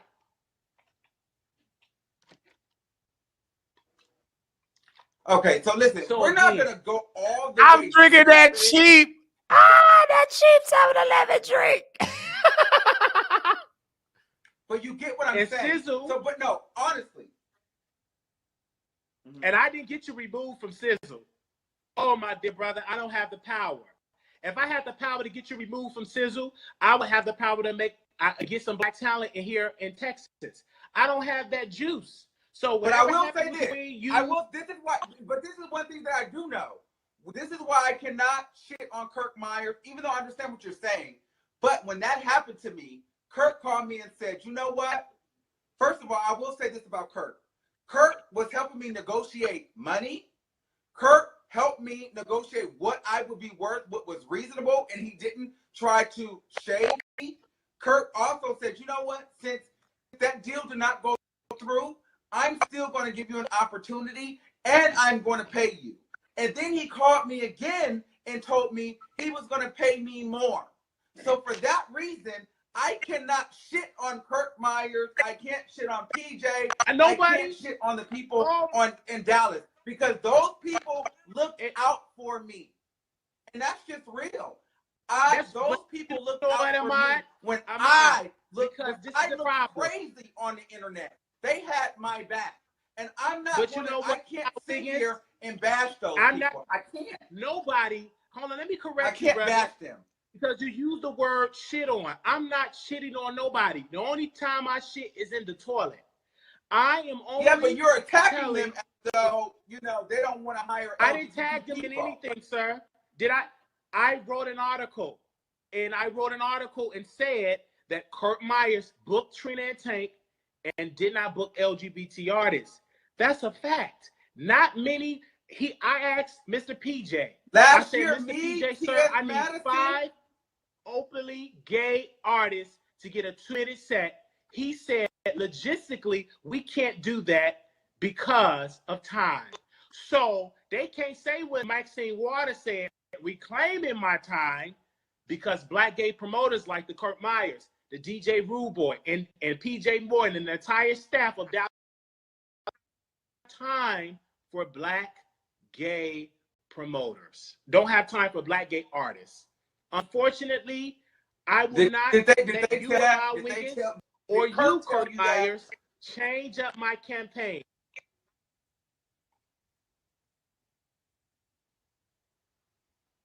Not gonna happen. So you feel like they need to book Fly Young Red because the boy from the Freaky Boys was there last year. Fly Young Red? I didn't just say Fly Young Red. You I think said Fly Young Brian Red the should have been rapper. booked this year? Of course, Fly Young Red should have been booked. Brian, Who's booking him, sir? hasn't been out for fucking years. When's the last thing Brian put out?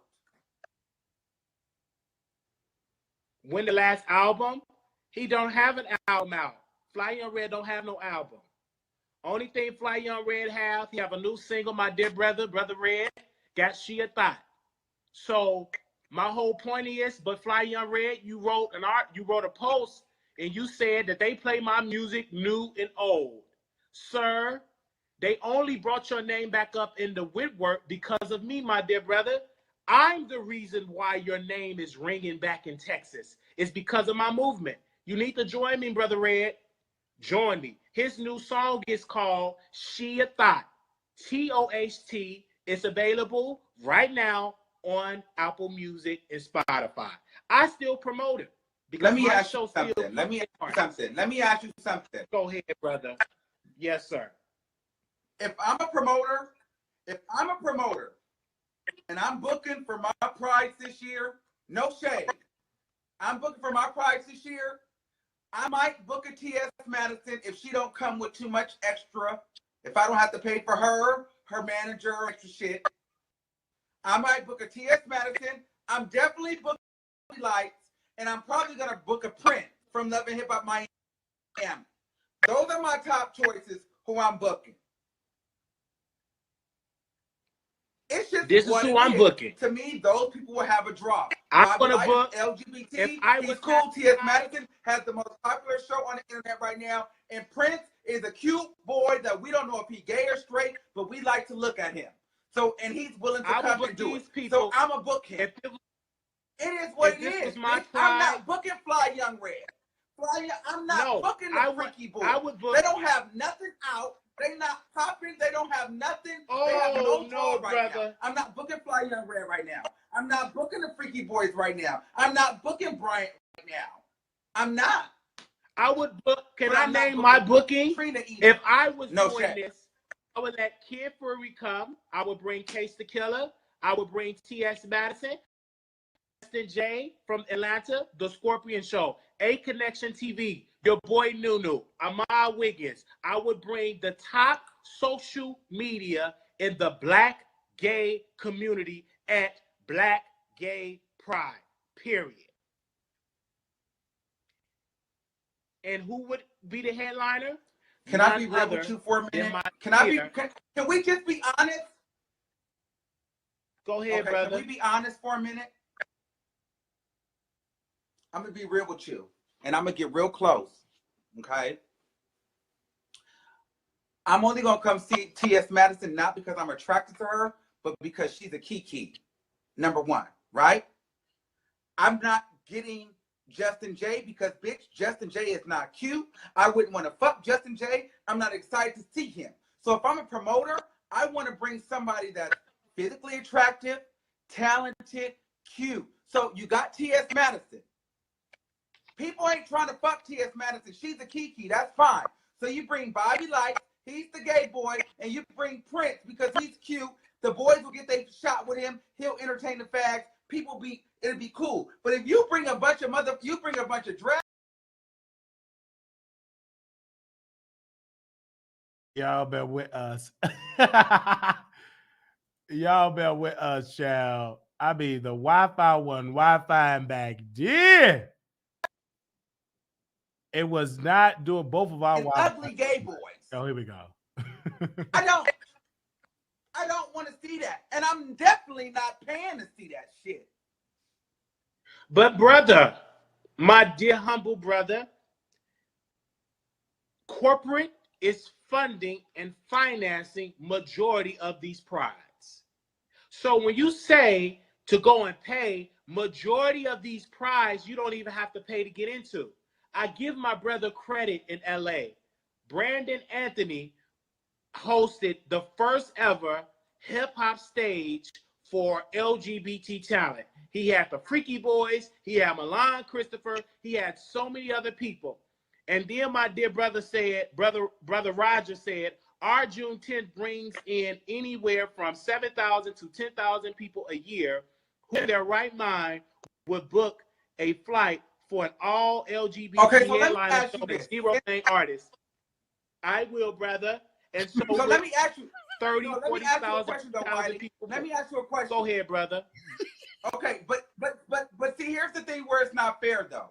You're having this argument against Dallas. If you're gonna have this argument, then it needs to be with Atlanta. It needs to be with DC. It needs to be with Las Vegas. It needs to be everywhere. So to just make it seem as though Dallas isn't booking people, that's not fair because they actually are. And Dallas has given me, but brother, 2 opportunities. I have done this.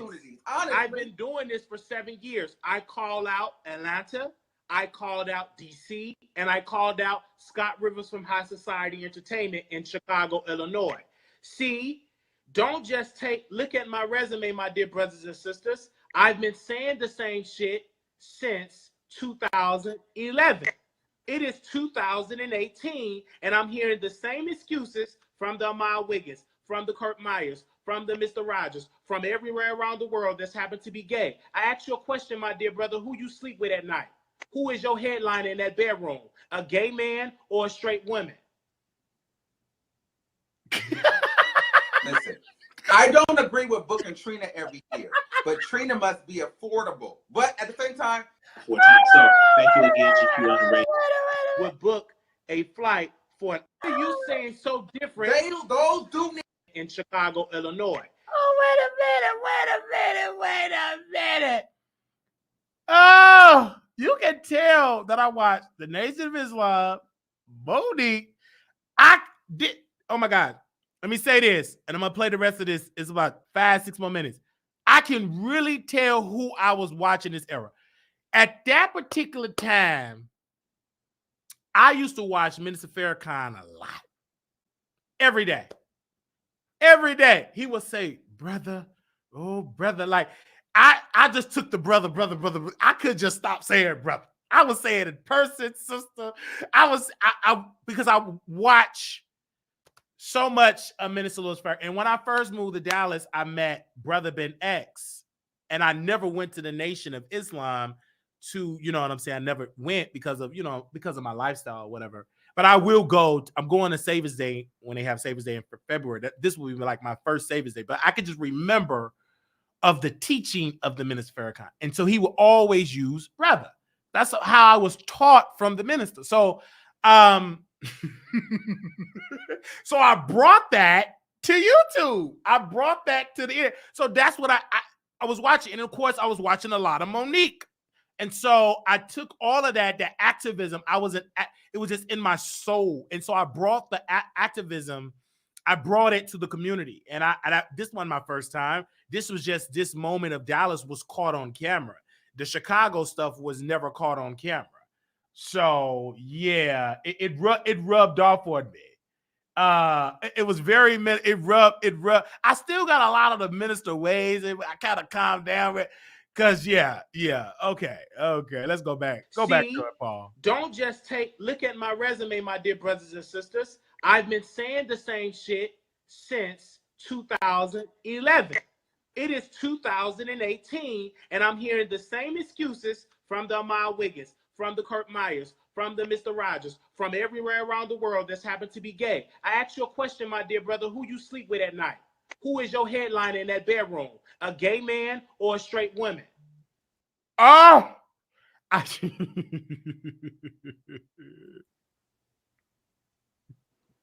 Listen, And look, he gonna change the subject. I don't agree with booking Trina every year, but Trina must be affordable. But at the same time, I would have gotten Bobby Lights over Trina. They did fuck up there. At least Prince, or at least the gay boy with the bald head. But Bobby Lights, because Bobby Lights is a performance piece. Trina, I would have gotten Bobby Lights at any gay event. When you got Trina's cut, when you have Bobby Lights and you have Trina, I would get Bobby Lights. Oh, over Trina. yes. No shade. I want to say something. Brother Ray Because Wright. Trina's not that girl. Brother Ray Wright said it. Trina's not that popular. We need to retire the Trinas, the Brandys, the Monicas, and the little kids. But you know what? Those need to be done. Mr. Wiggins, my dear brother, that's all I'm saying. What are you saying so different? Those do need to be done. But why are you not telling Kurt Myers that, sir? And Dallas Southern Pride and PJ Morton and DJ Rude Boy and so many others.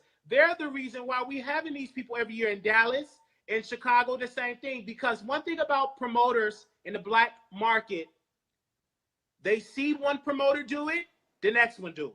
That's why when Trina will never stop getting that bag in the gay community, because she know once I'm on this flyer for June 10th, Chicago gonna get me, Vegas, Atlanta, all the mega prides all over gonna book her because we do it.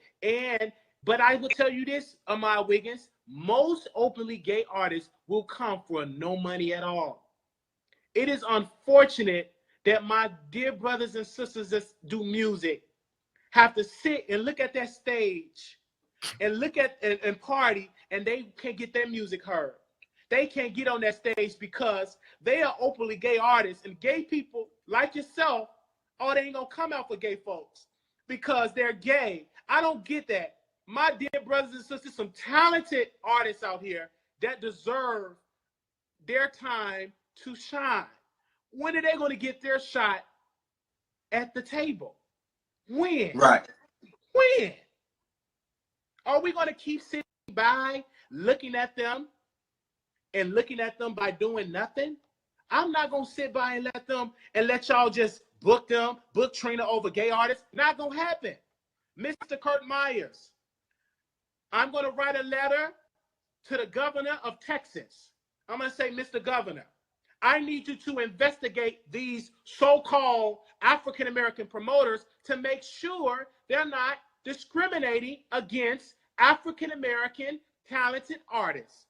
I'm going to do it because I am an advocate, my brothers and sisters, and I will not stop until we get equal treatment for every gay artist. Mr. Amaya Wiggins, you might disagree with me, brother, but last time I checked, this is a Republican state.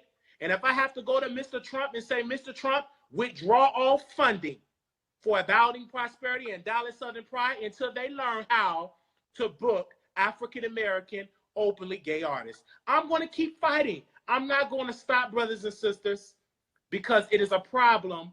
And the problem is they would rather book straight women over their own. Your job is to promote, meaning in promote, or with an ER, promote. You're supposed to be promoting. Why can't you promote your own talent?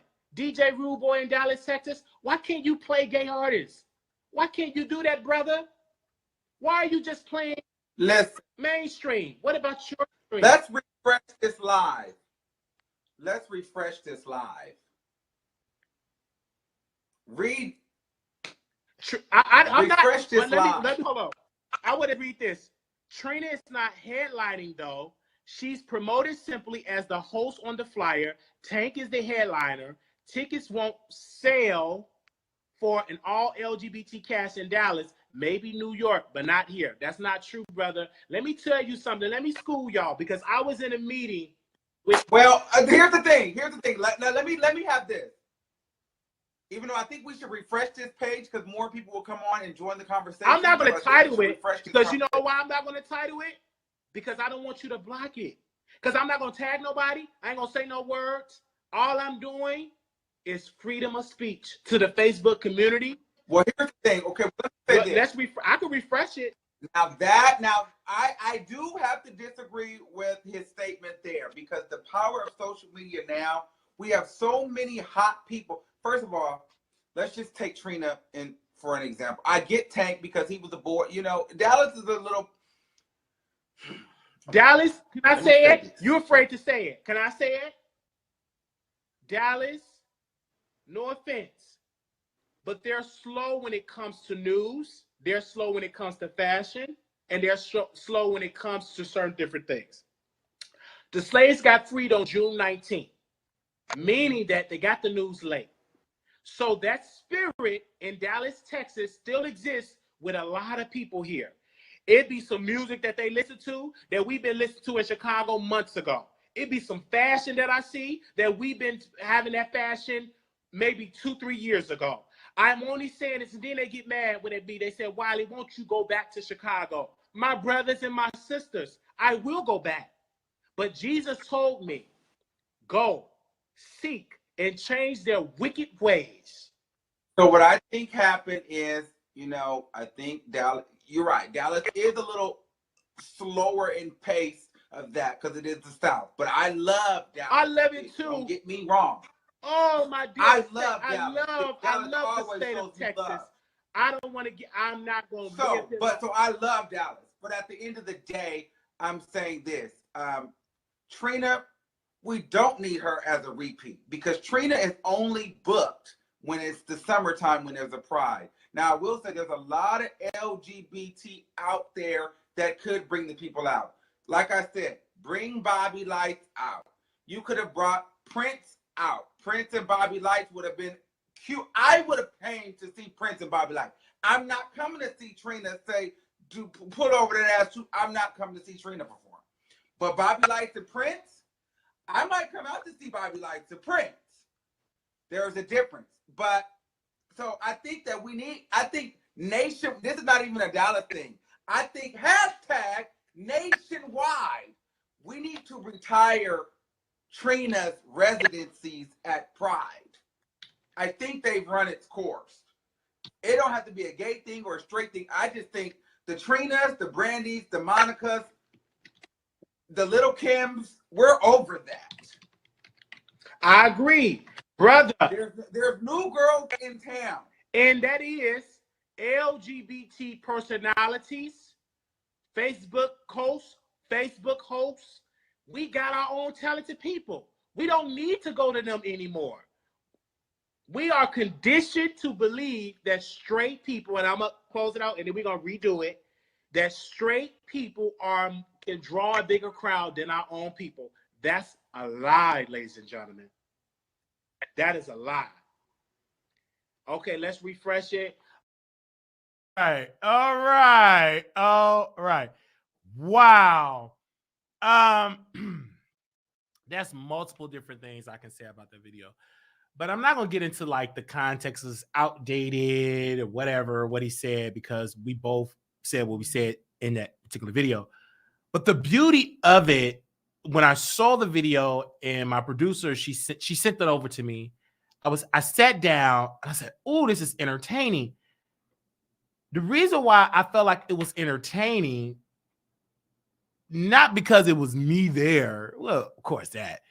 But it was just, we had our own ideas. And so before I get into the Armon, I got into that piece. I want to transition into TGIF, if y'all don't mind. I'm going to go back to Armon Wiggins, but I'm still using Armon Wiggins in spirit, right? Do I have that? Paul, you got that picture of them? Because I know you, yeah, scroll up. Yeah, just use that. I wanted an updated one, but use it. So Al, Claudia, stuff. The reason why I feel like TGIF is suffering in the ratings and just suffering in spirit is because it's not a draw. It's not, nobody's willing to be controversial. Armon Wiggins, I think we both was controversial in our stance. Oh, we went there. But it was a different swag. The thing that when I was watching TGIF, I said, man, the reason why I say I feel like if I don't get that position or to fill in for a week, the one I will call on the call sheet is Armon, because I know he would bring it because I sat with him, right?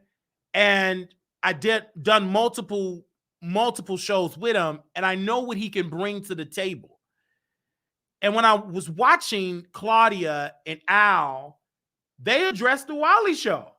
Didn't say her name, but Claudia took a piece of that show and said, people are, I'm okay of being single. I'm okay of don't have any children. I'm happy. And I said, no, you're not. This woman is watching my show, and Al is watching my show. He ain't happy. He's not happy. He want another woman so he can control and be a beard. So Armon would be so great if I don't get it, that I say, hey, give it to Armon. Because the dude that they got up there, a $2 thug, bottom, he coming, it just don't fit.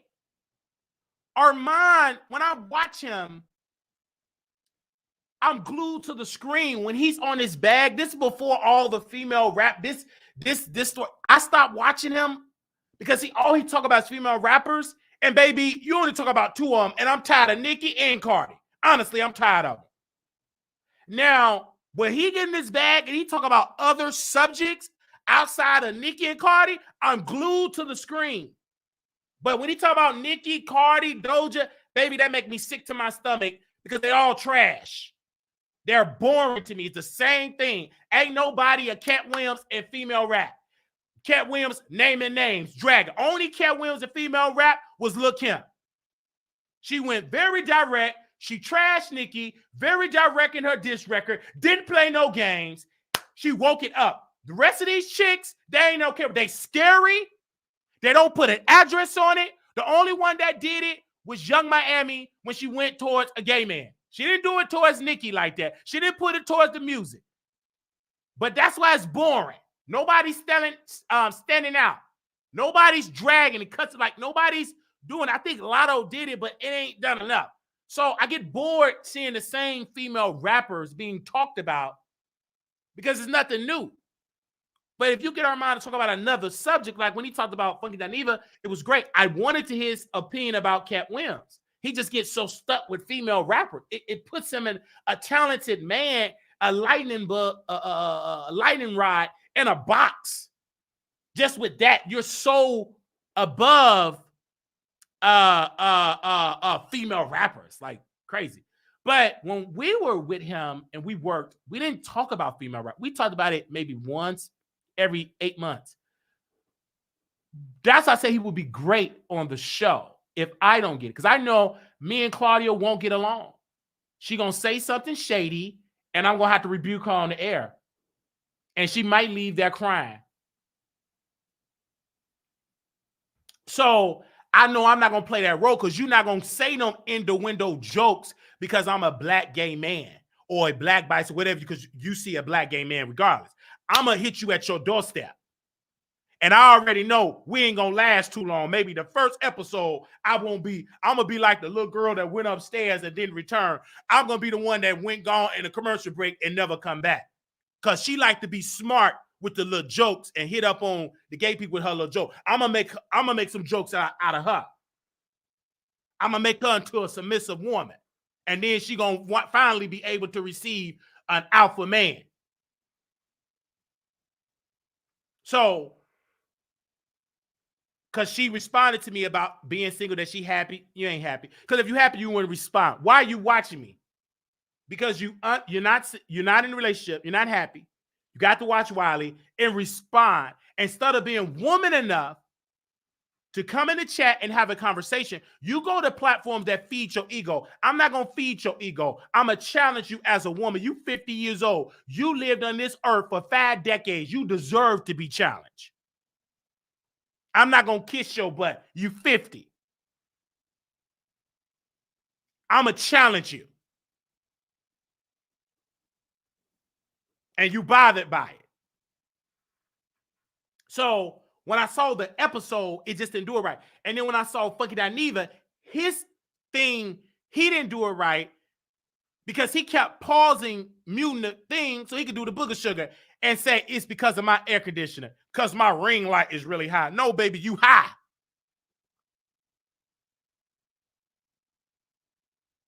It's just that simple. You can't even focus on the video. You got to pause it every 3 minutes so you could do the booger sugar. And you're leaving your personality at the window. You're doing the drip drip. So I didn't really like that. And then when I was watching TGIF, Al, this man with the glasses, lied on President Trump and said that President Trump took away health care. That's a lie. Why would you lie like that? You need to apologize. With that uneven V-shaped lining. Why would you get up on Brandy Internet and say, quote, Trump took away our health care? No, he didn't. The Affordable Care Act is still law. They just had the deadline to set up for the Affordable Care a couple of days ago. Why are you lying on that platform? Because you don't like Trump. At least he ain't on the down low and being with a woman knowing he don't like women like you did, Star Jones. Sit down with that weird leaning V-shaped lining. How dare you say that? And stop saying y'all got to be educated to talk about politics. Shut up. No, you don't. Anybody named mama can talk about politics. You ain't got to have no degree to talk about politics. Baby, you can have a 3rd grade education. If you 18 years old and if you want to vote, you can vote. You don't need to be educated to talk about politics. You loose 55-year-old bottom. Anybody can talk about politics. You don't need to go no college to talk about have a political conversation. That's dumb. That's a narrative that you need to stop spreading. Anybody can talk about politics. Anybody can, whatever they want to vote, they have that right. There is more people in this country without a college degree. So if you want to vote for Trump, vote for Trump. If you want to vote for Biden, vote for Biden. Because whoever you vote for, if you black, you still got to work twice as hard to get half of what they got. I don't care who in office. Technically, ain't nobody really doing for the black people like they supposed to do. Technically, not a Republican Party and not even a Democrat. Let's keep it all the way real.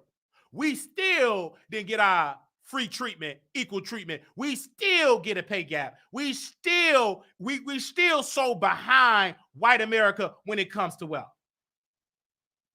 And we had Democrats, we had Republican presidents, and we still not in the top 10 list or thriving at a high percentage style of owning homes in this country. So let's stop there. Let's keep it real. So I just feel like him saying that is crazy, because stop making it seem like if they vote for Trump, it's all over for Black America. I don't think so. I believe Black America are going to be more engaged. I believe they're going to be more aware. I believe they're going to be more cautious, just like how we always been. We had Republicans in office. We had Democrats in office. Biden wrote the 1994 crime bill. A Democrat made it law.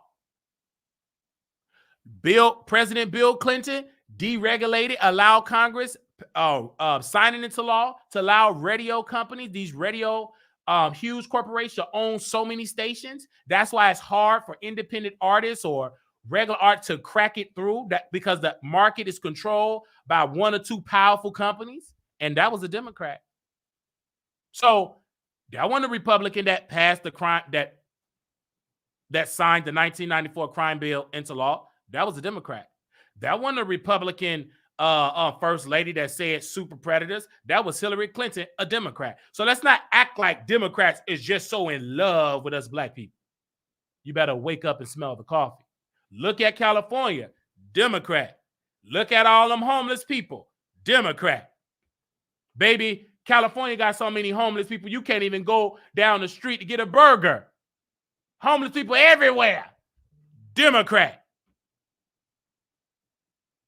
So let's not paint this narrative that Democrats is just so better than Republicans, Because certain states, that's just not true. Certain states, it's worse.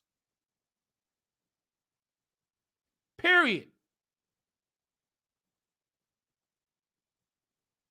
So when I was watching this show, it was boring. It's like Al trying to be the guy on the show, and Dustin, he just ain't got it. Unfortunately, he ain't got it. Arizona got a tent city. We covered a case in thinking Kentucky. Baby, they taking the people, a Republican state, taking sick people from the hospital and discharging them to the street. They discharged this one person from this red state, put him in a shelter, and he passed away. And the people in the shelter was like, we're not a hospital. We got to keep calling the emergency services because they keep discharging these sick people from the hospital. And that was in Mitch McConnell's state, a red state. So red state do evil for poor folks, and some of these blue states have done evil for poor folks. So I've covered it on both sides. I think that anybody that is out here and you working and you out here and you register to vote, I think that you need to be engaged. Ask questions. It don't take you nothing to go visit your congressman or your congresswoman or your senator or your state representative or your city council or your Cook County representative or if you live in a suburb, you live in a village, go meet your politicians. Google it. It's so simple. It ain't hard anymore. Just put it in Google. What district do I stay in? It's a website that you can put in your zip code and it would tell you your district. It would tell you the people phone number, tell you the email. It don't take you nothing to go visit. So we have to do a little bit more legwork. But on this particular show, they had a segment where they were promoting payday loans. Claudia was promoting a payday loan company that charged you 35, 40%, no, 300% of interest. Claudia was promoting that to black folks. And Al was promoting that and lying to the black people. Yeah, I will get this payday loan if I need a year. I want mine getting. I like the company, you liar. Why are you forcing payday loan companies to black folks, knowing that is the reason why some of these black people can't get out of poverty, because they got 400%. They miss payments. They deducted out their paycheck, which is keeping them in poverty. And Claudia, you're promoting it with your single happy behind with that wig. And Al promoting a payday loan company. Borrowing money with interest.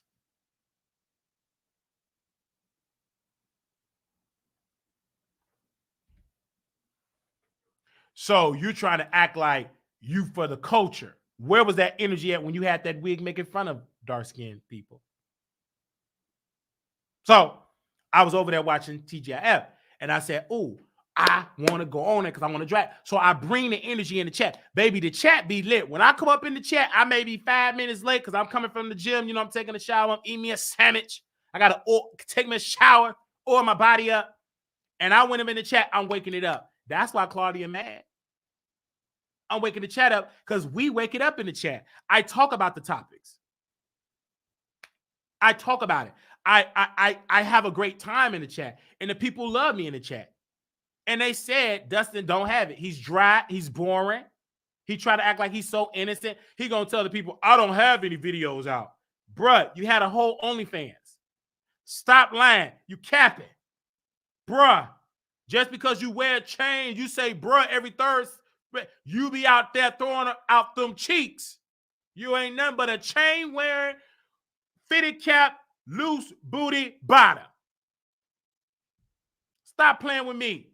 Just because you trying to rebrand and do a friend zone podcast. You just as nasty as they come.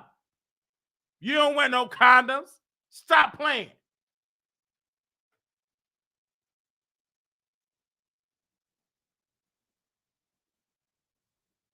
Get up out of there. Why do you do good if you just stay balanced and loyal? I'm loyal to my fan base. What, you think I'm gonna be loyal to them over there and they promote their YouTube channel? Wake up.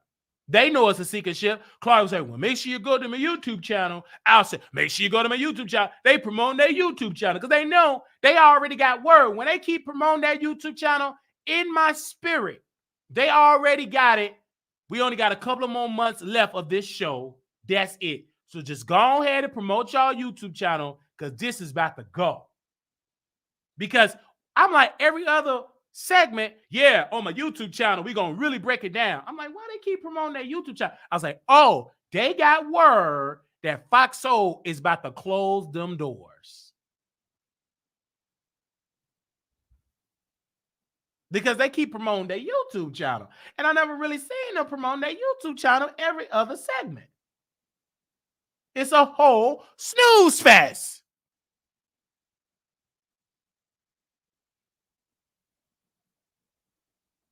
Y'all trying to be YouTubers. And then when the true YouTubers come, you can't handle it. Al, you can't handle it. Sit down there with them big old lips that you use on somebody else's husband. You have no right to say nothing about nobody. You weren't educated when you cheated on your wife with another man.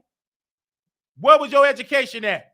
When you destroyed that woman's heart. Everywhere she go, everybody say Star Jones was dumb for marrying a bottom. Everywhere she go, she got to be reminded, seeing you on that screen, pretending to be straight, knowing that you not. You lied to that woman. You catfished that woman. Tricked her for your own personal gain.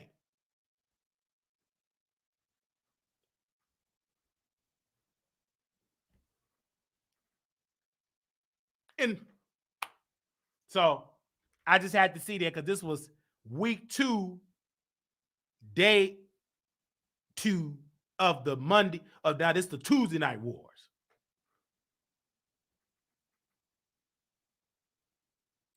All right. And I understand why Star did it. Obese. Nobody would want you. It's hard to get to the Yoni Canal because you got all that extra foreskin. I get it.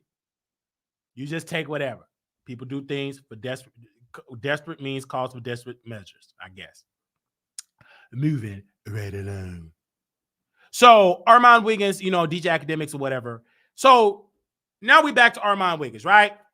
He said he know y'all YouTubers, blah, blah, blah, blah, blah. We got into that. We showed that he know exactly who I am. We did videos together and we will play it every other day. All right. Then he said, definitely, hold on 1 second. Let me say it. Definition of a weirdo and a hater like babe. Give it up already. I am here to stay. Now that was towards Jason Lee. That was towards Jason Lee. Okay. Like literally right then and there, that was towards Jason Lee. Because Jason Lee, they decided to talk about the situation on Hollywood Unlocked, and they did not credit Armon Wiggins. They credit DJ Akademiks.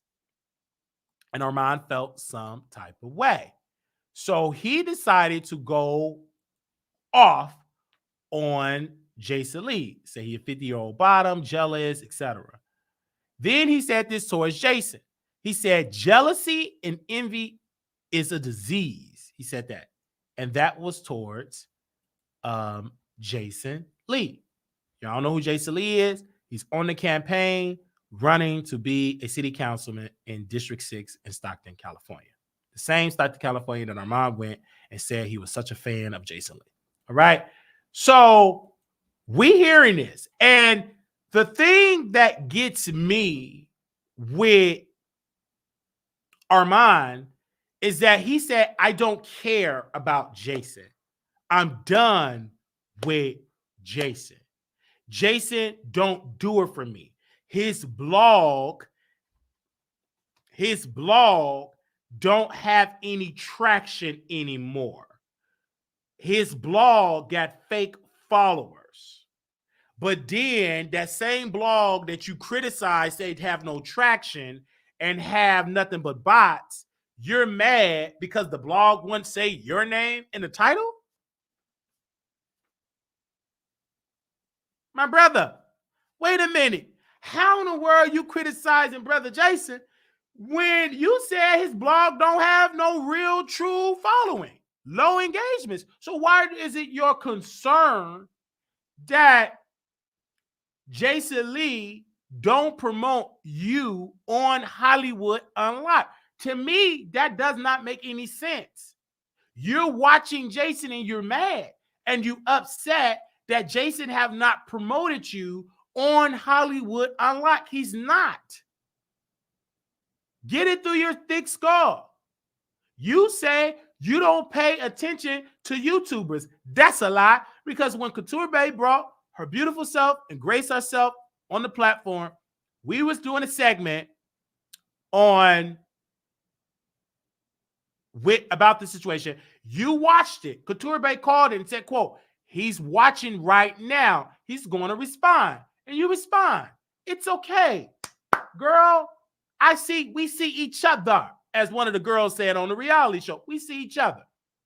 So you saying this and criticizing myself and my colleague Couture Bay, in which both of us will be in Vegas April 26th through the 28th at the Palace Station and Casino. Make sure you book your rooms and book your flight. Bring some money so we can party. Send me an email at wileyshowproduction@gmail.com to get more information. All right? But you're upset that we are doing our job, we are YouTubers, talking about a trending topic. You could have easily said, Wiley, thank you for posting me on your blog. You're giving credit to a man that's blackballing you. Why not give a credit to a man that's promoting you for free? We did a whole article about Young Miami and Armon, a full breakdown. Paul, could you go to the screen here? I see you screen share. Go to that. A full breakdown.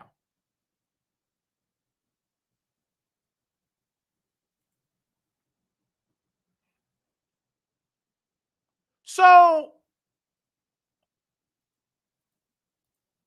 I'm just not understanding, why would you promote somebody that didn't put your name in the title or whatever, and I got your name in the title, no promotion. You didn't share it at all. But yet you begging Jason Lee to give you traction because you assume that he's jealous of you. But yet I have posted you because I don't have a jealous bone in my body. You're in the title.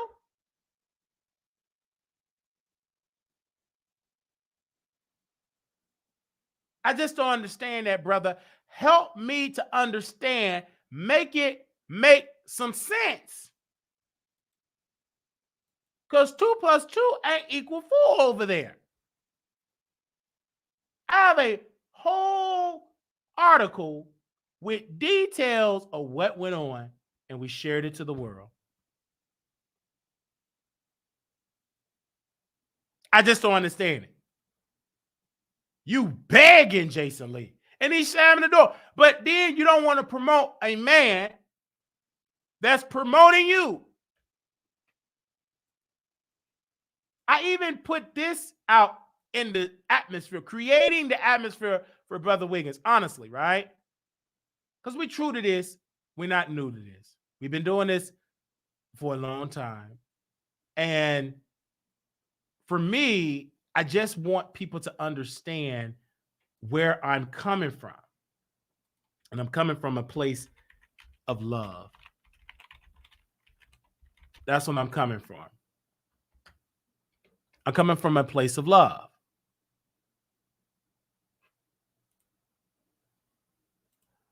We put this article out, and shout out to the people that have shared it, and shout out to the blogs, some YouTubers that reported on this, and I thank you.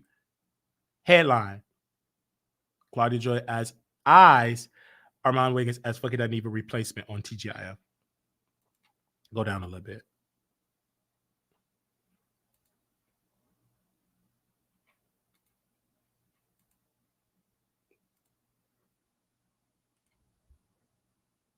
So You keep saying you don't F with Jason, but yet you still begging Jason. That don't make sense. Have several seats, sir.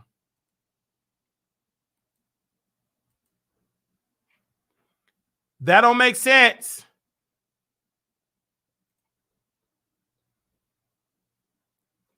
So I just don't understand why are you playing around and begging Jason when he have already said no. And you said you don't want him or need him. And you said you're putting flames to the book, and you said you put flames to the relationship. So what's the problem? That's all I'm saying. So I just feel like Armon felt some type of way that most of the leading publications did not put him in the headline. They put DJ Akademiks in the headline. And then Armon Wiggins begged this man to be on his Twitter space. And then what did he do? He deleted it from the YouTube. He deleted it because he felt like, oh man, come on my Twitter space. He didn't come, and he deleted the tweet. So that was that piece. So when it comes to like Young Miami, I feel like she's an incredible entertainer, incredible rapper. Act Bad is an incredible song. I believe that the City Girls is underrated.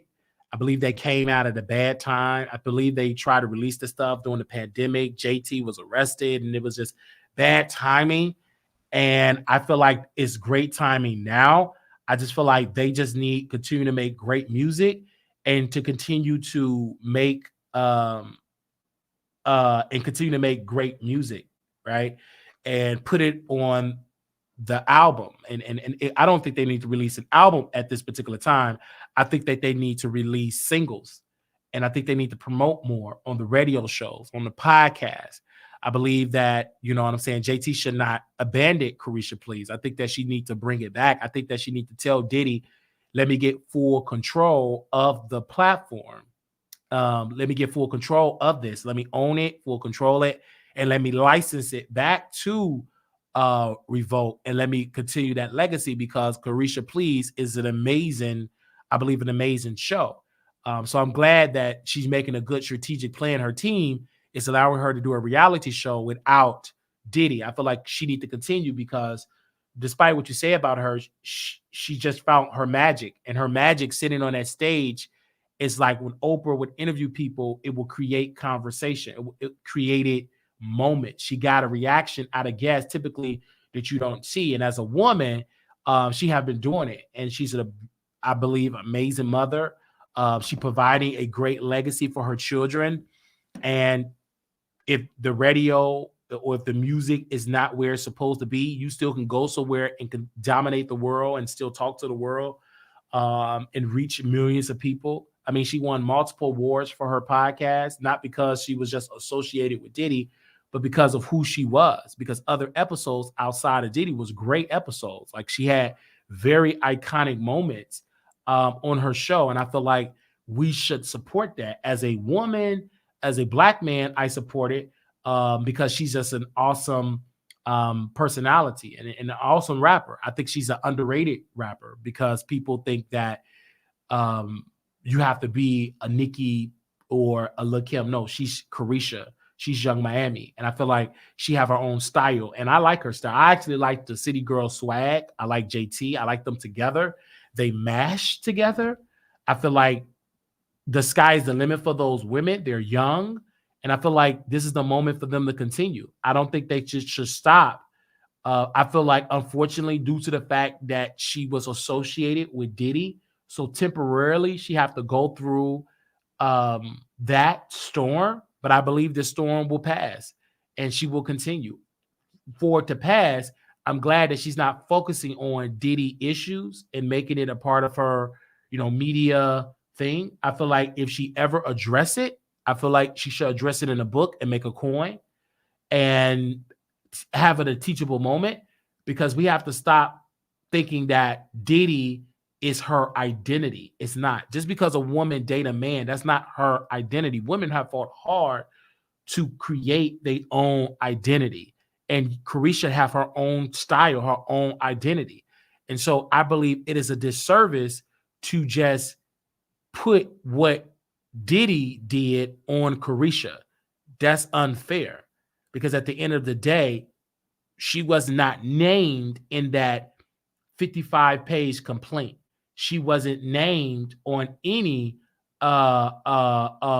paragraph, section, nothing what Carisha was named in there that she witnessed this, that she was a part of it.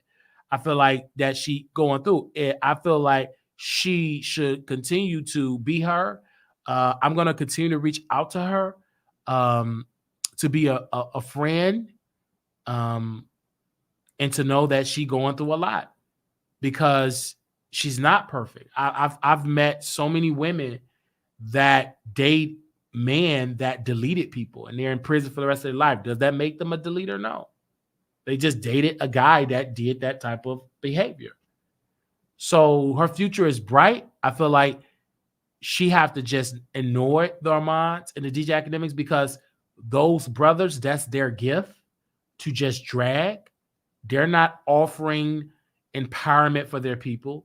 They're offering drag, roast, and gags, and hoping that give them a bag. At least with DJ Akademiks, he had finessed his way with the Republicans to have a podcast deal with iHeart and with Spotify. So at least he had mastered that. Those strategically have gotten those deals. Armon Wiggins have not gotten those deals. And let's see. It's going to be harder for Armon to get those type of deals because he is a black gay man. So automatically he's at a loss because they're going to label him a messy gay man. And we see many of them. Fucking Aneva couldn't crack it in the mainstream. T.S. Madison never cracked it in the mainstream as a messy person. She had to change into this activist. She had to change into a white woman to get accepted by the white folks. So when it comes to Armon, I don't know because he's going to have to be the type of person to create his own entity because I don't think Hollywood is ready for a bright, gay, unapologetic man that's going to have their opinion, but they're going to call women a couple of bees, a couple of monkeys and all that. So you got to just take him for what he is. And I don't think Hollywood is ready for that because when he step in the room, people see their down low activity. They see that he shine a light on people that want men. And I don't think Armon Wiggins can hold that getting rejected. He's going to be exposing some of these guys and he won't be making it in Hollywood. So he's already knocking on doors and they're closing it. And he can't even handle that. So how can he handle getting that mistreatment? He's going to do what he did to Jason. Expose. And it may end not well for him. But with DJ Akademiks, they can take him in because he's a straight man. Big jaws, but straight. So straight rappers will sit on his podcast. I don't see a straight rapper sitting on Armon Wiggins' podcast. A Drake, a McMills, a Boosie. I don't see it. But they will deal with DJ Akademiks. Joe Budden would deal with DJ Akademiks. I don't think Joe Budden will sit with Armon Wiggins because they feel about the lifestyle that he's on his way to hell real fast and their idea of his lifestyle. And so that's one of the struggles that Armon Wiggins go through. And that because he plays into that stereotype. He plays into the messy gay man. He plays that card well, but then he wakes up and say, I don't want to play that card, but then drink a little more liquor, take a couple of more sips, and then he go right back to dragging black women. He go right back to being the messy gay man. He plays into the narrative. So he dealing with an identity crisis. And so either A, you're just going to embrace being unapologetic gay man or just being an unapologetic flip-flopper gay man. Because you can't have it the best of both worlds. You just can't. It's impossible. See, for me, I'm okay. I'm very opinionated, and baby, I'm okay. So I know I have to work twice hard to have my own. I was speaking out against people, powerful people back then. I didn't even have a 33,000. But what I had back then, I was very insecure back then. I didn't believe that my platform, that people graduated to my platform, because I didn't get the numbers. So I quit multiple times. Armon would quit. He had his insecurities, and then I would quit. I would bring him back. So now, because I got the fan base and I learned, baby, I believe in me. I may be wrong, but I believe in something. I believe in my idea. I believe in what I taught, what I believe. I have a belief system. And I'm maturing now. Okay, how can I expand the brand? And I'm listening to people like when Auntie Hammy came to me today on Instagram. She said, Wally, make sure you put your website in your bio. And I said, sis, I did. And if I did something wrong to myself, I double check. I said, okay, it's there. Now I'm going to reach out to her and say, sis, did I do everything right? Is it okay? Because I'm not too so up there that I can't listen to her advice. Because again, she knows things and she's a really smart woman. So, hey, is it something else I need to learn? So I thank God for, you know, the Monicas from All About the Tea. Thank God for Gerald from North Carolina Beat. Just thank God for those people, because I could pick up their phone call. Hey, sis, is this all right? Or I have a question. Hey, sis, I found this out. Or hey, sis, this all right? Or hey, brother, thank you. So I thank people like, because I'm very humble. And I think that there is a separation, because you have the online personality, then you have the real life. You have Marquise, you have Calm. I've talked to so many people that, you know, met me in person, said, oh my gosh, you're so different than the internet. I said, yeah, because I'm not that loud and over the top and controversial in person. I'm not.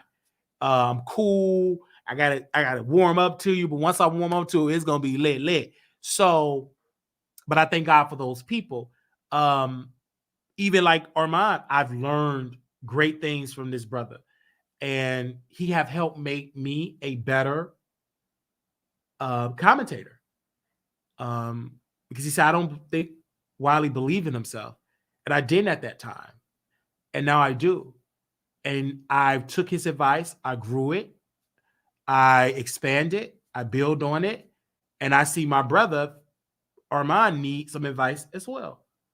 I want to see him in movies. I want to see him on a stage, because he is extremely talented. I think he's highly underrated. And when I look at other YouTubers, no offense to them, they don't have half his gift. I can't watch him, but when Armon is in his bag and when he look in that camera, he just be him. He's not worrying about paint a narrative, get a show.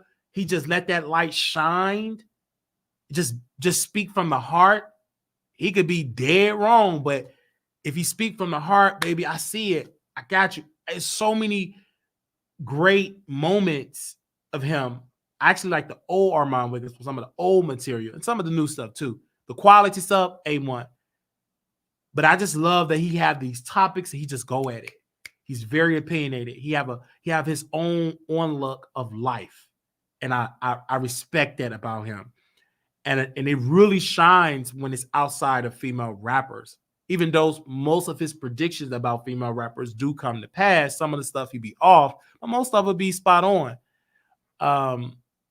And about his boyfriend, I feel like his boyfriend is a great look for him. And I understand why he keep the boyfriend private. I get it. I make jokes about it. I get it. But I want to say this publicly. But there is some forces that is trying to use Armon Wiggins' boyfriend against him.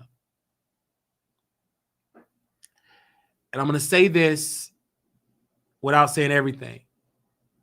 Somebody is trying to use his boyfriend, expose his job, and bring it on a blog.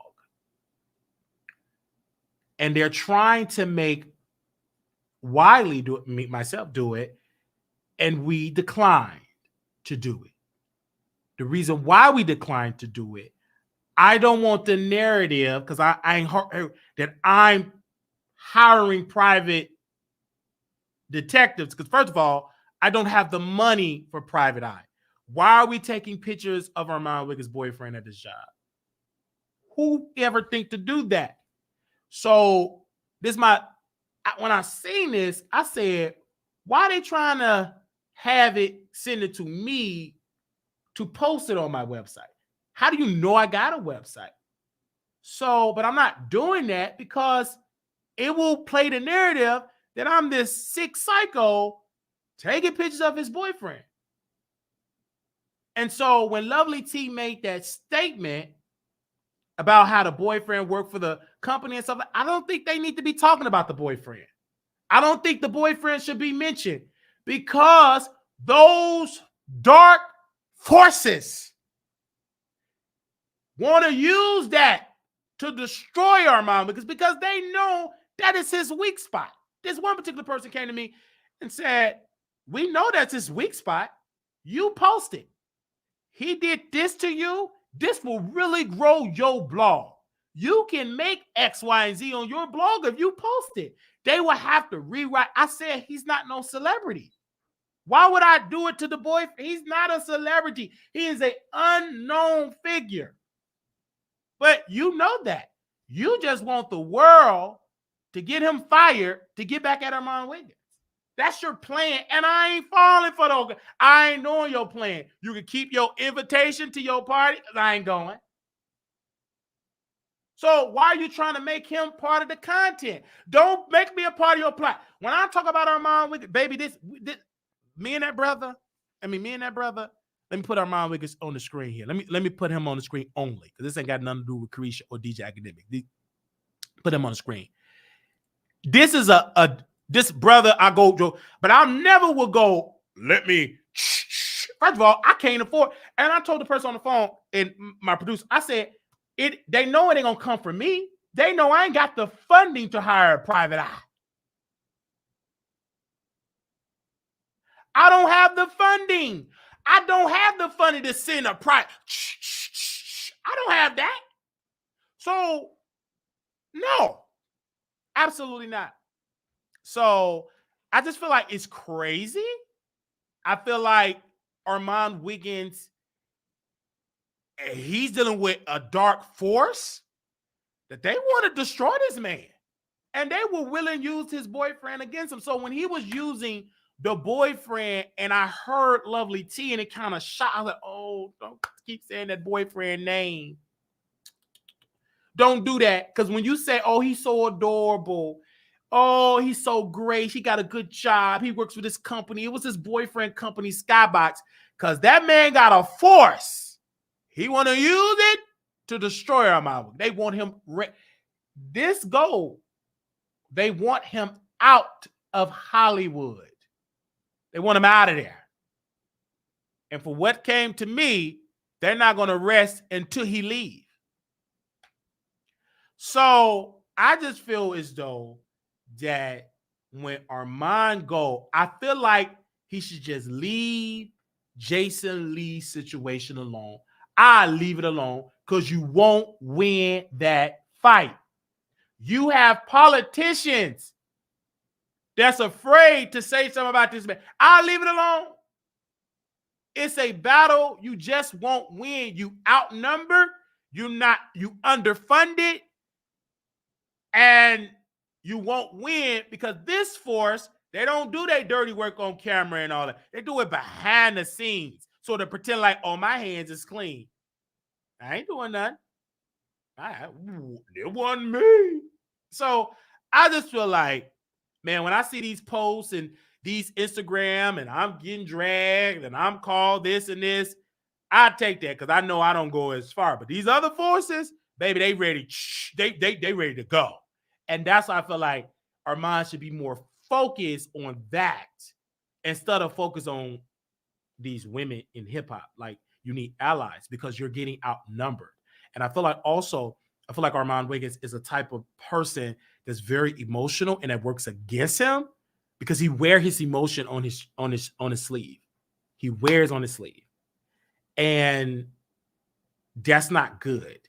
And he does keep the boyfriend private for a reason. And the reason why he keeps the boyfriend private for a reason is because he don't want the boyfriend to deal with the harassment that he go through. He don't want it. So I just feel like don't bring up the boyfriend job. And when Armon Wiggins posted this about Carisha, he said it and he put the boyfriend in it. And see, this is why I don't like when you put your boyfriend business out there. And if your boyfriend got any common sense, I would tell her, baby, don't put my business out there. Leave me out of it. I ain't got nothing to do with that. I'm innocent. I'm not no content creator. Let me scroll down because even he said the boyfriend name. He didn't say the name. He mentioned his boyfriend. Let's see. He said, I never had to lie about where I'm at. Do you see Young Miami? Do you see Yo Gotti? She was gone. And then he said, you was using my man phone. I hope he edited this. Okay, he did edit that. He edited that. I'm glad he edited that out the post. Because he said verbatim, quote, you was using my man phone. Stop bringing your boyfriend in it. Because when you bring your boyfriend in it, that opens the door for your haters that truly want your bags to be stopped. They will use that as ammunition to get you down. These same forces is bringing people to City Hall in Stockton, California to harass Kimberly Wormsley. These same forces paying folks to go to antagonize her at City Hall. She never had to deal with this type of treatment at City Hall. Now just random faces just going and antagonizing her. But you don't see the people that's funding that because it is behind the scenes. So I feel like, and of course I see Cola E the Great in the chat say, why we don't care. You don't understand. You don't care. But this brother does. Again, you didn't even know that me and Armon did videos on it. You late. So you just sit in that audience. He cares. All right. So I'm glad he edited that out. The tweet. And but for a fact, these people hashtag private investigators. I need somebody to hashtag that. These people getting private eye. I never thought that's like a whole nother beat. Private eye. These people ain't that big to have private investigators. Like, what we need private investigators for? What do we need a private eye for? I just don't understand that piece. But I thought just Tasha K do private eye. They were like, private investigators for what? It ain't that serious for no private investigator. Do you know you really got to have some type of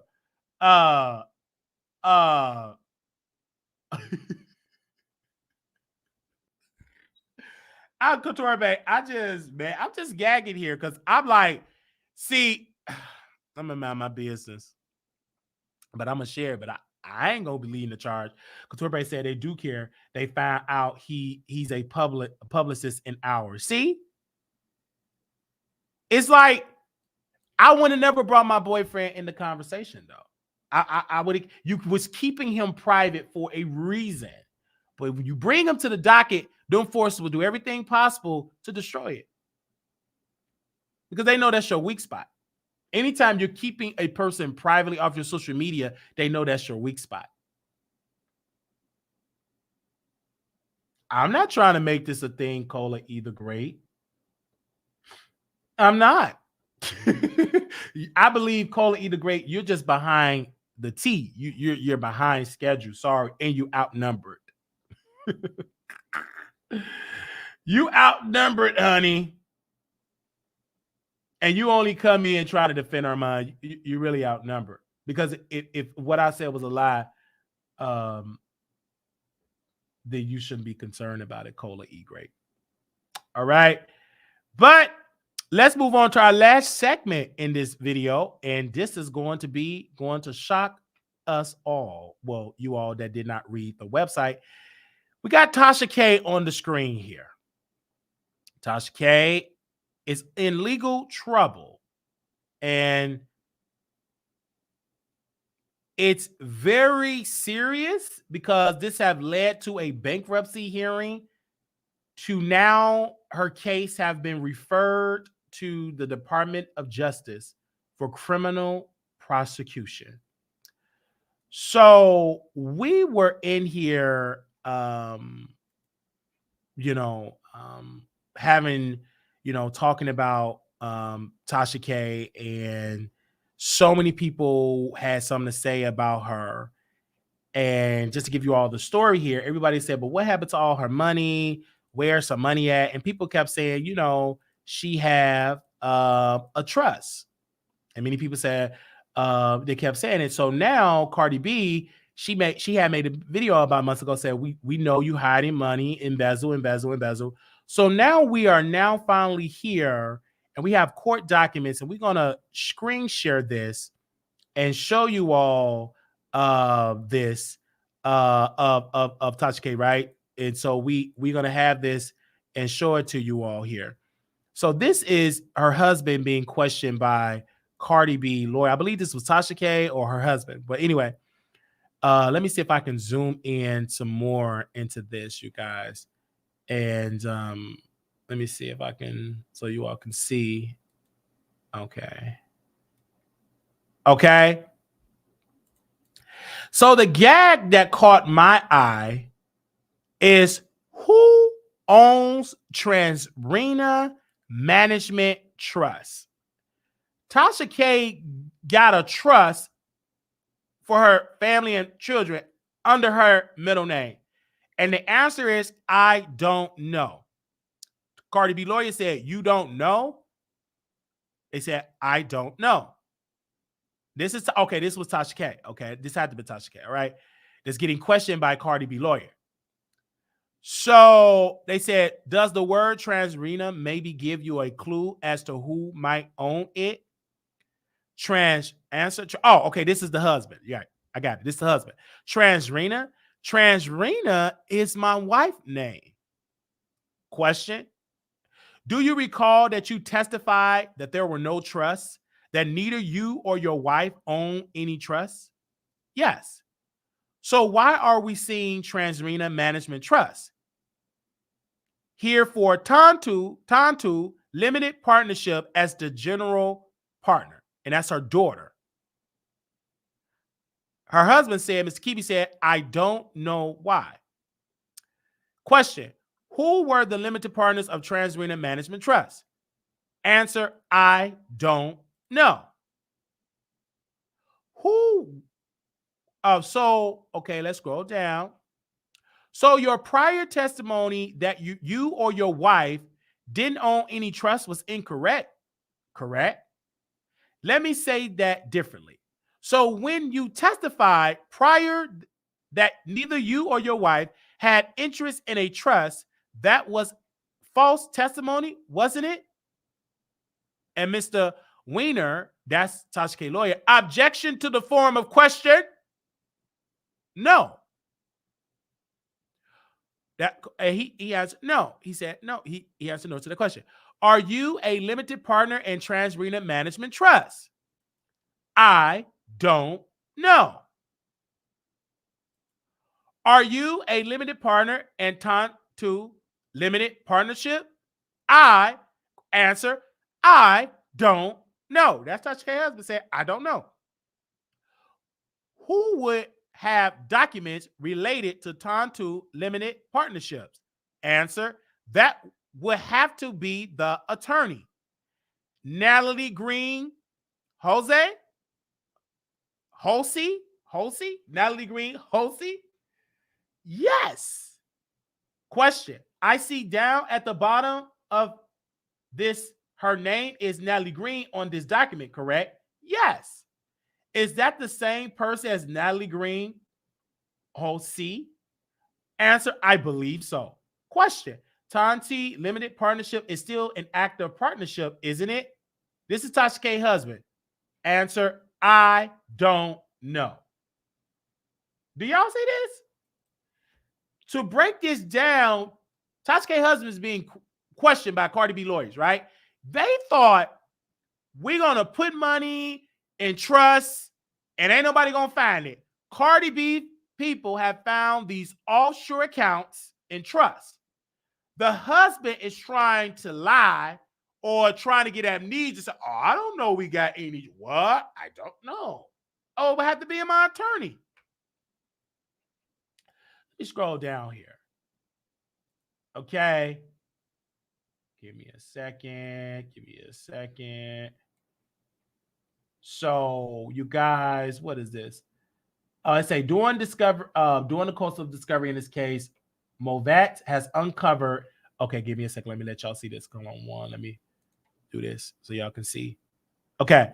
She said, During the course of discovery in the case, Movat has uncovered the existence of multiple domestic and offshore trusts that was not disclosed, including one trust to which it appears $30,000 was transferred. Specifically, the debtor failed to disclose the existence of and or testify untruthfully about the following: Shambaski Investment Trust, Cook Islands. What was that? Skansky LLC, Islands of Neves, or y'all know that. The Banco Trust, Kibi Children ILT, Georgia. This is the one that really caught. When I saw that, Transrena Management Trust, Georgia. Florida Trust, Revocable Living Trust. In addition, debtor failed to disclose her interest and disclose undisclosed partnership. Specifically, Movat has discovered in the course of discovery the existence of Time to FLP Limited Partnership General Partner Transrena Management Trust. Wow. This is in black and white. They said Miss Hayes was in communication with the Keebies and the estate planning attorney, Natalie Green, regarding the execution of certain documents. Apparently, trust documents prior to the bankruptcy case. So prior to the bankruptcy case, they were putting money in trust. That's classic bankruptcy fraud. However, it is unknown to what extent Ms. Hayes was involved in the documentation or communication regarding the creation and or funding of the undisclosed domestic offshore trusts. See email exchange between Natalie Green and Patricia Haynes attached here to as Exhibit K. It's like, why would you do this and get caught? It's like you're lying. Okay, here we go. Accordingly, because neither of the debtor nor her husband, Shakna Kibi, have testified truthfully regarding the existence of their trust, Movat is forced to seek information regarding them elsewhere, including from Ms. Hayes, who is inexplicably and obviously attempting to evade service, even though she clearly has a notice of the subpoena. So the person that set up all the trust is Hatton. And she telling Cardi B lawyers, how can I go to be questioned? I never was served. So they serving her in emails, and she had.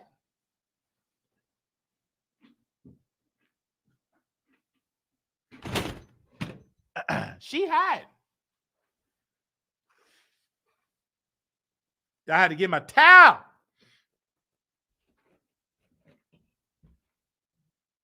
So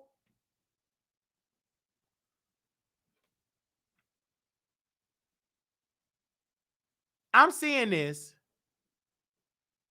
and I'm just like, yikes. This is like over. So let me scroll down. And so they're requesting that Ms. Hayes be questioned, that they find her and they literally get the courts to come after her and sanction her because she have to be questioned, because she was the one allegedly that set up those trusts. So they want her to testify. They want her to be questioned. And Tasha K is in clear violation. So what I believe, because I'm not an attorney, I believe that Patricia Haynes and others, they're hiding because they don't want to go under oath that, you know, we help Tasha K defraud bankruptcy court. Didn't she ask Cardi to accept the amount she could afford? No, that's what she said on the internet. But this is in once they found out that because she went to the bankruptcy court and she told them I only got $3,000 in that account. I don't have any money. She just pretty much lied to them in bankruptcy.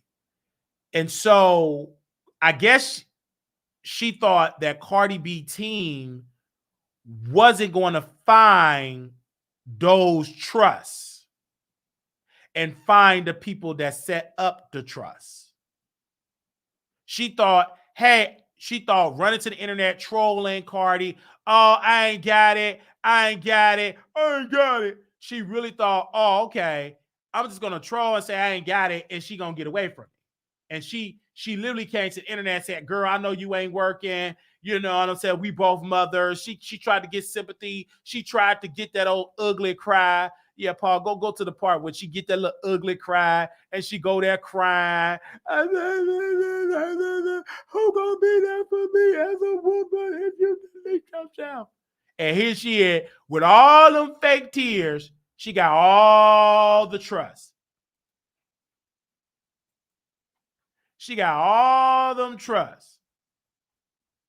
She did all them fake tears, all the crying, and the woman have so many offshore accounts and so many trusts. And that's the sad part of the story, that now you're running to avoid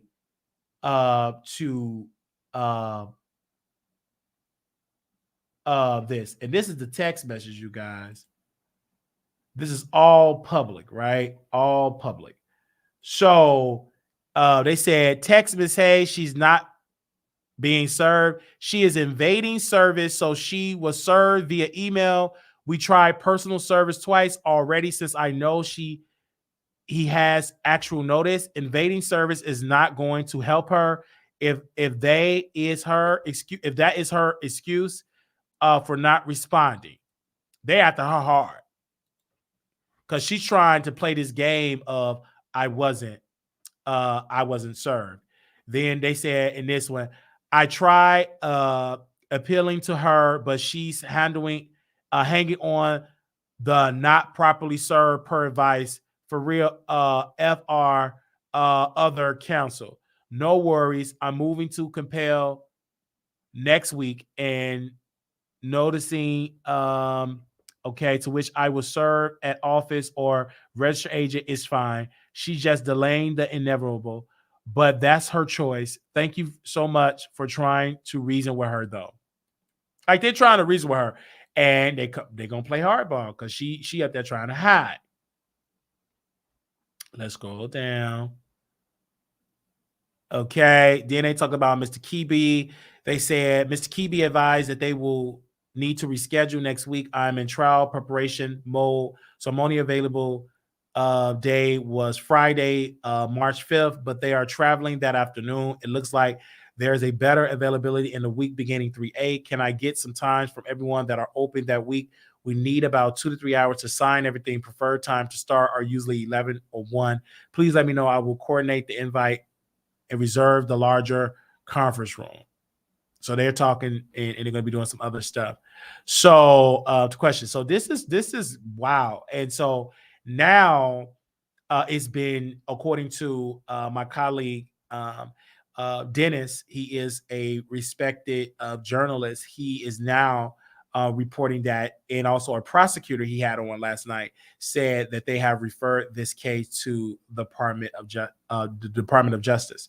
So because this woman is literally lying in bankruptcy court saying that she's broke, when in reality she is not broke at all. She's pretending to only have $3,000. She's trolling on the internet, and this is all the trust that I can find. I think 1, 2, let's go. I see right now, I see 1, 2, 3, 4, 5 trusts. This is like in the court documents. 5 trusts that she have set up. So let's just say if she got $30,000 each one, we don't know how much money is in these trusts. It could be 30, it could be $1 million. We don't know. We don't know. In none of the court documents, it show how much money her app gross. That is private. I don't see it in any of these documents. Probably won't see it since she now have a trust. I don't see it at all. Any of that. I don't see. Okay. So this is something, man. I even tried to find and reach out to this Miss Haynes, and she didn't respond. It's like she's just a ghost. And she thought they wasn't going to find it. And if you don't know who is Transrena, I'm going to show you who is Transrena. Latasha Transrena Kibi.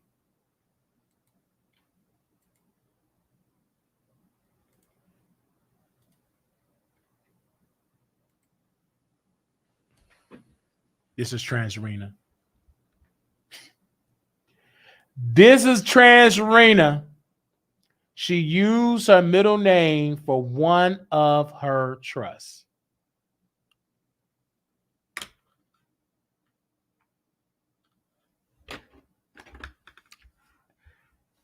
I think she's trying to play this game, and she didn't know. She really thought Cardi B was going to give up of this lawsuit. She really, really thought Cardi B said, I'm done. She didn't think that Becca Lease was going to apply that pressure. Baby, Becca Lease is her legal team. They're not playing with Tasha. And I personally, and I've said it to my contributor to the website, I got on a conference call with her early this morning because we broke the story in the middle of the night. And I said, I really believe that Cardi B was going to give in, but Tasha K kept trolling her. She kept trolling. I really believe Cardi B felt sorry. She knew, like, oh my God, she's a mother. She got children. But Tasha K brought off Takeoff, and Cardi B said the gloves is off. Cardi B kept seeing her troll, trash her, and kept like she was gonna go. She was gonna let it go, but Tasha K kept nagging and picking and picking and picking. Now Tasha K have drove herself to a criminal situation, possible criminal situation. Let me say the word possible, because when we reached out to the Department of Justice today, there was no response for them. Not saying they're not going to respond, but when we emailed them, we didn't get any response. So it is a possible, right? It's referred. So of course, it will probably take a couple of months before they even get the ball rolling. And so, of course, I went on my Instagram page and I posted. I said, well, what do the producers got to say about this woman and her possible, having this criminal can go into jail? Like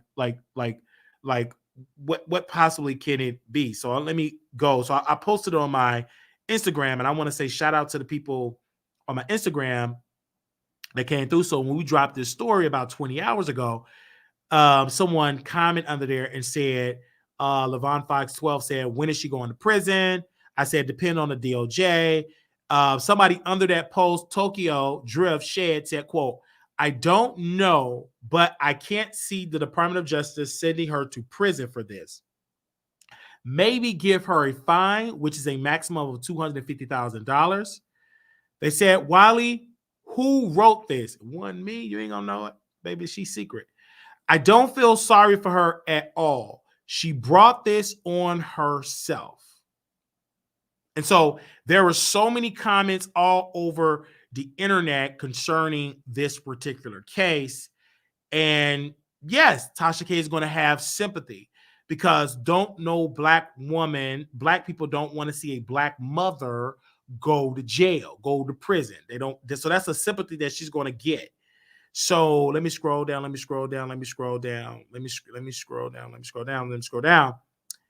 And somebody said Fugitive K coming soon.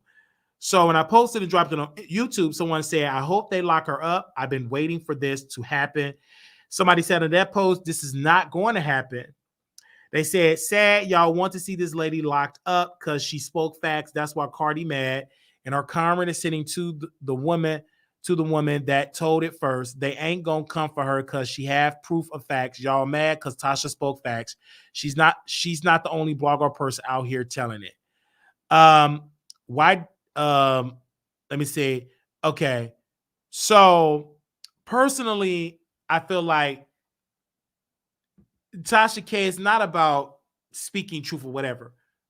Once you got the documents to cease from the slander, she should have ceased. Once her attorney said, the judge said to the attorney, you need to go back to the first year of law school, she should have tapped in. She went to court and lied, admitted of lying, and said, quote, Cardi B can pay for the therapy. Then she violated the order of the judge, Roy, or Judge Ray, I believe. And when he said, do not move money. If you move money, you're in violation. And she did exactly that. She moved money. Her strategy was, okay, let me do the trust. And she did the trust late. Like she did the trust right before bankruptcy. So she took all her money out of the accounts, put it in all these trusts, and then filed bankruptcy and said, well, I only make $2,000. I only got $600 in my account. I'm in credit card debt. I own a car. That to me was crazy. Because I don't know why she thought that she can get like over Cardi legal team. Because I think she think that this is just Cardi B doing this. So I'm bringing fucking Aniva up on the screen here because fucking Aniva said on his broadcast tonight, he said that, do you know anybody that is going to surrender millions of dollars easily? And then he had to get to the facts. He said, well, it's illegal to lie in bankruptcy court and move money and lie about it. You can get a perjury charge. So, I get it. People don't want to see her go to prison. Don't nobody want to give up $4 million easily, but you're playing a very a dangerous game when you're lying in court.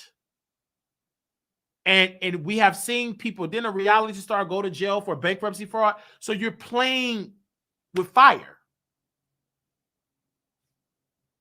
And I get why, fucking Aniva is, taking up for Tasha, because at the end of the day, she is a black woman. So she automatically going to get sympathy. She black, she bald-headed, she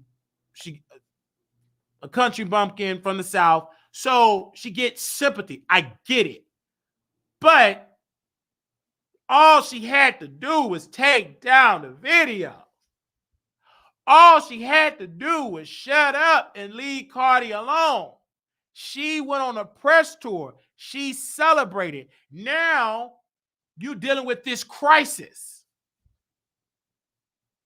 Because when I look at her numbers, it did not grow your numbers so big. And you're hiding money. Then let's just say hypothetically, we're going into a hypothetical.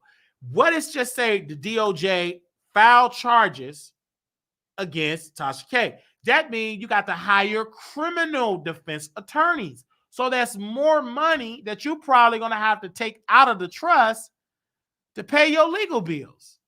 Then you have to neglect and your platform because you got to come up with a legal strategy to fight to stay out of prison. Was it worth it in the long-term case? No, it was not worth it. Because if it was worth it, you wouldn't be going through all of this pure financial hell. It was not worth it. And she know it wasn't worth it. But she have to come and act, and she have to come and pretend like, oh, I got it together. Oh, baby, hit the wine glass. You got to pretend like you got it together. That got to be a sad way. That got to be sad. And then your business only thrive when you lying on celebrities. I was on her app. Yeah, take fucking that even now. Just put her on. Thank you. I was on her app, and I went over to her app, I think like 2 days ago, or I think it was yesterday. And in her app, this is just Tasha K, right? And I'm just over there, and I went to her app. The first thing that she said in her app, that she have in her app, exclusive audio. Pastor John Gray outed again by another woman. It's like you have to put whether it's a lie or a truth because your fan base only there to drink up lies, truth, and whatever. It got to be juicy. And that got her highest engagement over there. That's our highest engagements over there. They're not over there for the positive education stuff. Then that's what you have to do. And it is sad, like you destroyed your career. Destroyed it. You destroyed it. And now you're feeling the pressure of those high-profile attorneys, and now you got to pay your attorneys. And they're coming hard. And the strategy that Cardi is, they going after the people that set up the trust. They want them to testify. They got to answer those questions. And obviously, if you did everything legal, if everything was in, if the I's were dotted and the T's were crossed, that lady won't be hiding from the process service. You know why she hiding? Because she did a lot of illegal stuff. And she knows she don't want to go and testify and lie and get a perjury charge. Don't nobody want to go to prison. And it's sad on Miss Hayes because you stupid for signing something knowing that it was illegal and you fall for it. Now you impossible gonna go to prison. You making a situation where you making yourself look even more guilty. You had in it. You pretended like you work for this insurance company. What? National Life, some insurance company in here. You pretended like, because I put it all in the article, you pretended like you work for this insurance company or this insurance company. They reached out to the insurance company, say they have no affiliation with her. They're going out. They're really coming out. You're only making it worse. Because when you be questioned, did you set up the trust? Yes. How much did you put in those trusts? Did you know that she filed bankruptcy? Did you? Yeah. So the question is going to come up. That's why they want you, because they know the type of question they're going to ask you. It's just sad. And of course you can't go live and talk about it. Of course you can't go brag about it. You ain't bragging about that. Now, all this being quiet about Cardi, you should have did that day one. Now you want to be mute about her. You should have shut up about her day one. Cardi B is the only one that went after you legally and seeing it all the way. You thought that she was going to get tired, that she was going to tap out. She haven't tapped out yet. And now the people that's been advising you is getting exposed. And it's a matter of time before we have that lady picture up there. It's a matter of time before she be walking away with some handcuffs. It's a matter of time. She Tasha K, ain't nobody going. Now, when she finally get questioned, she going to throw you under the bus. She going to spill the beans. And other people have been spilling the beans. That's why they know these other people. Because they don't want to go to prison. Ain't nobody going to prison for you, Tasha K. You got to be stuck on stupid. If you think them people going to go to prison for you, nope. They question, they say, this is illegal. Let me go ahead on and make a deal. Hold on, Tasha K. Lord. This A, B, C, D, E, F, G. And that's the sad part. And when I talk to people about Tasha, they keep looking, oh, she the only blogger that kept it real. Baby, that ain't keeping it real. That's keeping it stupid. Baby, that ain't real. Would be when you got the cease and desist, I'm going to take it down. Because you know it was a lie. You said it. I know she didn't have it. I just did it for entertainment. I did it because I knew she was going to be able to afford some therapy. So she knew it was a lie. It wasn't like she had the evidence that Tasha K had evidence that Cardi got the bumps. She got the results. Boom. She didn't have none of that. She just blatantly lied and admitted it in court. and interest going to collect on it. Then she got to pay her legal fees. She owe Ogre money. She owe all these people money. And yet she got to come on the internet and try to criticize other artists and celebrities that don't have this debt.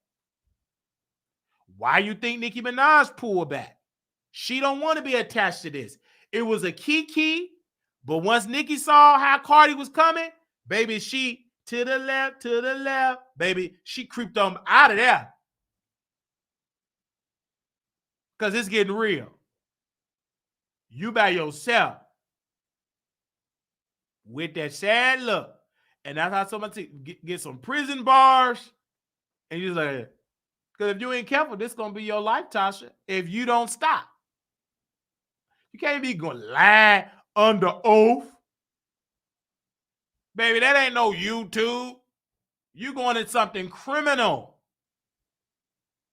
People have went to prison for perjury. You can't do that and do it. And you sloppy with it. Your husband, y'all can't even, do y'all even do pillow talk when he eating you out about the lies? He can't even keep up the lies. That's probably why you gave your son up. You can't focus to raise no children going through that. That's a lot of stress. Ain't no way you eating your wife box. Y'all just you in one room, she in another room. That's pure hell. Y'all in too deep. And then Tasha K blocked me on Twitter on my backup page. I believe she did. Did she, Paul? She blocked me. I guess she did. But she can block me on my backup page because I don't care.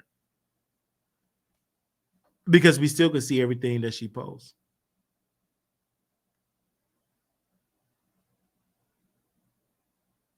I don't care if she blocked me on the backup page. Because we still can see everything that she posts.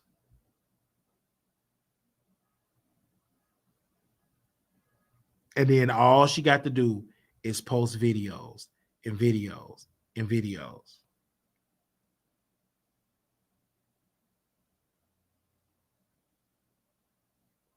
And videos and videos and videos. And it's going to Cardi. Oh, man. All right. We're going to open up the phone lines. If y'all up, and it's stuck. Baby, them prison guards said, not them prison guards. Baby, them lawyers said, we coming out to you. Baby, we coming at you hard. All right. And then we're going to put the money up here for y'all to donate too, because we've been putting on some good shows. We got to go travel back to Chicago. We'll be in Chicago in about a couple of more days. And because I got to get back to work, child. I got to get back to the 9 to 5. So, yeah, I got to get back to the 9 to 5. It's time. And I'm gonna miss going like all day, every day. Okay, I would rather go. Oh, you said no, you lying. You said that behind the bushes. Okay. Oh, okay. All right. Anybody? I know. Oh, let me put the number on the screen here. If anybody want to call in, this is really sad because when I wrote the article, I felt sad, but I really did. I said this is sad, but she did that because this could have been all avoided though. You could have still had your app, you could have still had your subscribers, you could have still had everything. But now you're going through that, and we shall see how this future going to hold. All right. If anybody want to give their thoughts, you can at this very moment. 972-674-9462. 972-674-9462. Hello, Denise. How are you? I see you in the chat. This is your first time watching the Wiley Show. Please subscribe. For the returning people, thank you. Subscribe. Like the video. And we thank you all for y'all massive support. You guys, I will, me and Couture Bay will be in Vegas. I've told you all over and over and over. but we got to keep announcing it. Couture Bay and myself, I can't wait to see the Bay Squad. I can't wait to see the producers. We'll be at the Palace Station Hotel and Casino. Please come through. Any questions, you guys, you can go to you can email me at wileyshowproductions@gmail.com, or you can text me. You know, we have a show number where you can text me at 972-674-9462, or you can let me put my email address on here so you can see the email address. Okay, or you can email me at wileyshowproduction@gmail.com. And if you want to join the email list so you'll never forget it live, you go to wileyshowproduction@gmail.com. You can join today. And anytime I post on my website, post on Twitter, I'm in Station Head, you would know. And you can definitely have a good broadcast, a good time for us. And so really looking forward to it. And I can't wait to see you all there.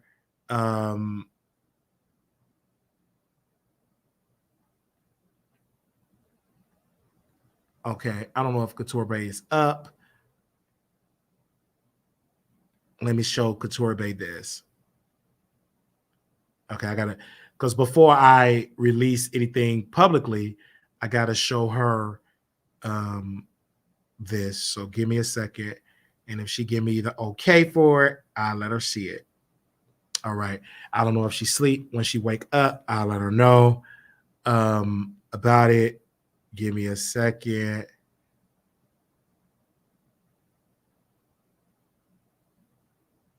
Let me give me 1 second, you guys. That is nice. That is so nice. If he answer, it's almost 1 o'clock, but he did that. He did that. Okay, I'll wait till he answer.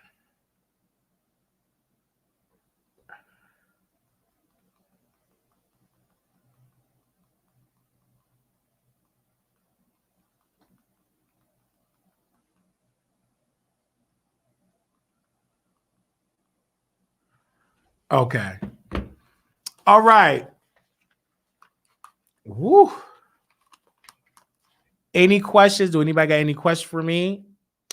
I would love to hear your thoughts. Any questions? All right. Because I want to end the video in 4 hours. At the 4-hour mark, any Q&A, anything I did not get to talk about, you can say, hey, Wally, can you talk about this? Can you talk about that? So I can add it for tomorrow or, for tonight video. So I'll wait on y'all to comment below. Okay. I'll wait for y'all to comment below so I can see if y'all want me to talk about somebody. I see Denise said who. Let me see you. Okay. Any questions? Any questions? Okay. Well, thank you all so very much. This has been such a beautiful broadcast. I will be covering some more topics, you guys. The website is kicking my butt because it's a lot, and I really want to put this particular person that I have. I want to put her on the payroll, but and thank you for her for believing in my vision and just doing a great work. And so I want to thank her. They said, what lies did Tasha say about Cardi? She said that Cardi B had the bumps. She said that Cardi B had the H on her lips. And that was a lie because Cardi B sent in her results. The judge subpoenaed the results. The courts subpoenaed it, and they got her results, and she did not have the bumps. Okay.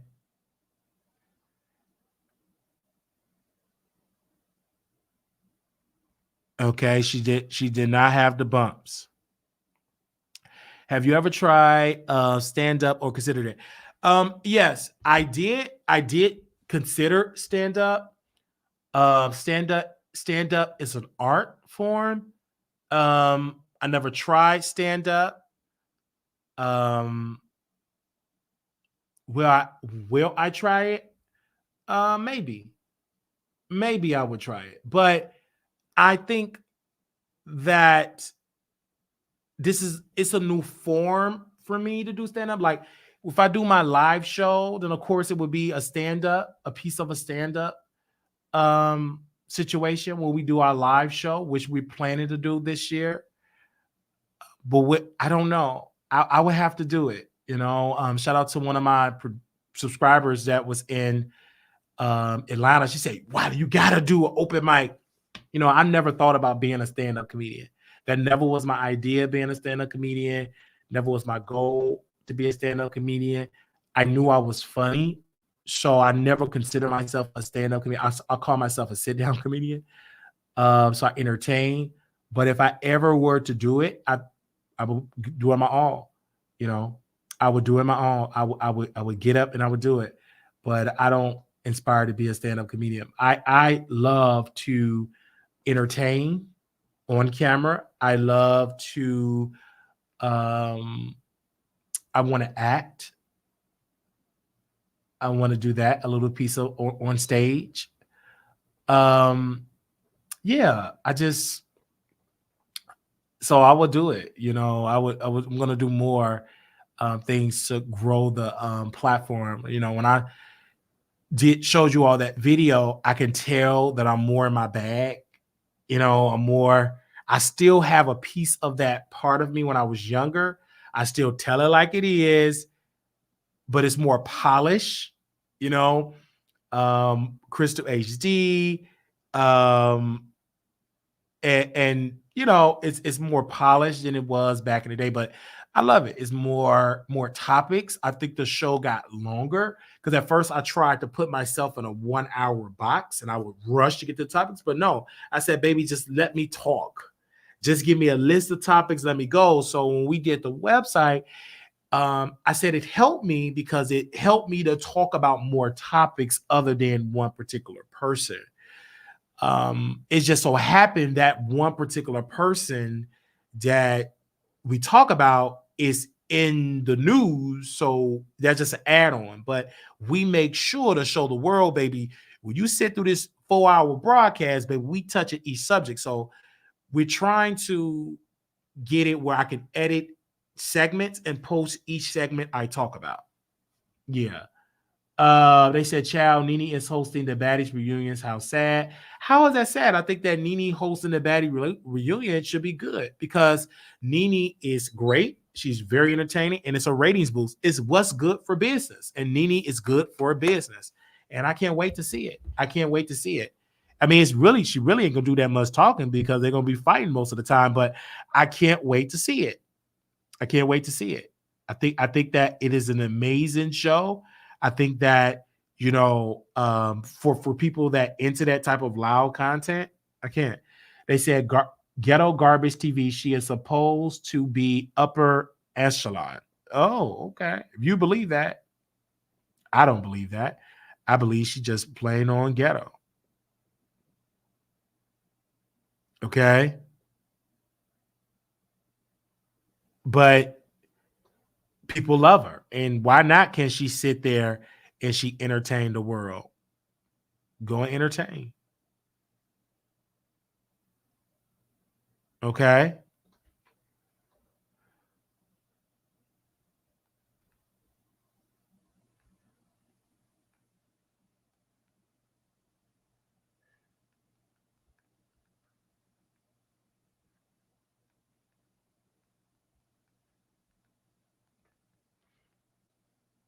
Why be around that as elder? I mean, because of a check. It ain't like she getting a check on Bravo. So why not? It ain't like she getting a check at Bravo. She not getting no check at Bravo.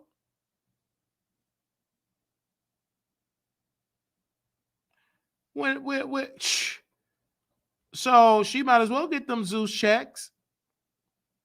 And she gonna be able to get a nice bag because I heard Zeus pay good money for high profile people.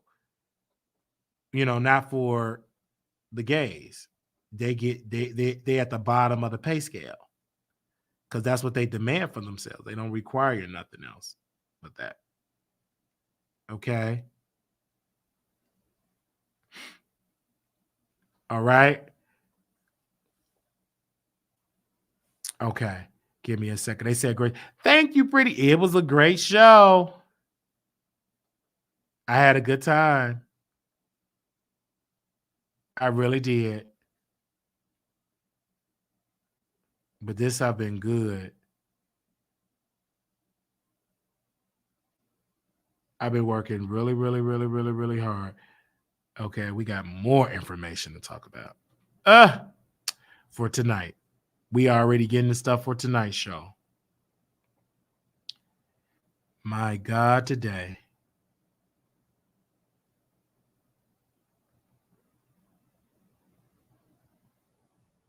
Okay.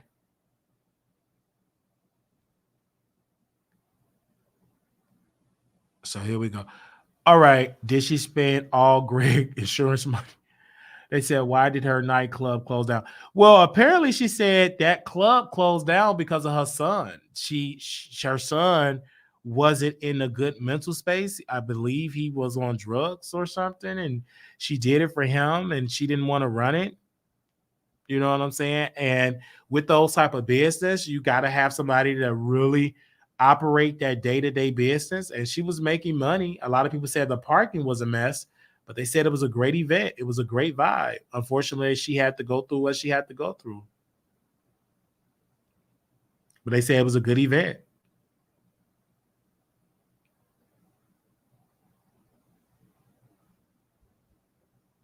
I don't know if she spent all great insurance, but I can't speak on that. I can't speak on that. But we thank you all. All right. Thank you all so very much. This has been such an honor and a privilege to entertain you all. Little black boy, you beautiful. Little black girl, you are enough. When times get hard, always remember to put God first. I want to thank you for those that keep sending me topics. Thank you all so very much. There will be no after show. I got to rest up, child. We've been working nonstop. We will see y'all in the next broadcast. Members, do not forget, we're going to do a members only. I'm going to try to do one.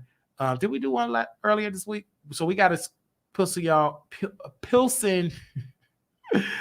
y'all in for next week or probably the weekend. So for Saturday instead of doing Sunday. So, all right, because I want to add another members only for y'all. All right. And spend a little hour with y'all. Thank you all so very much. And we'll talk to y'all soon. Peace.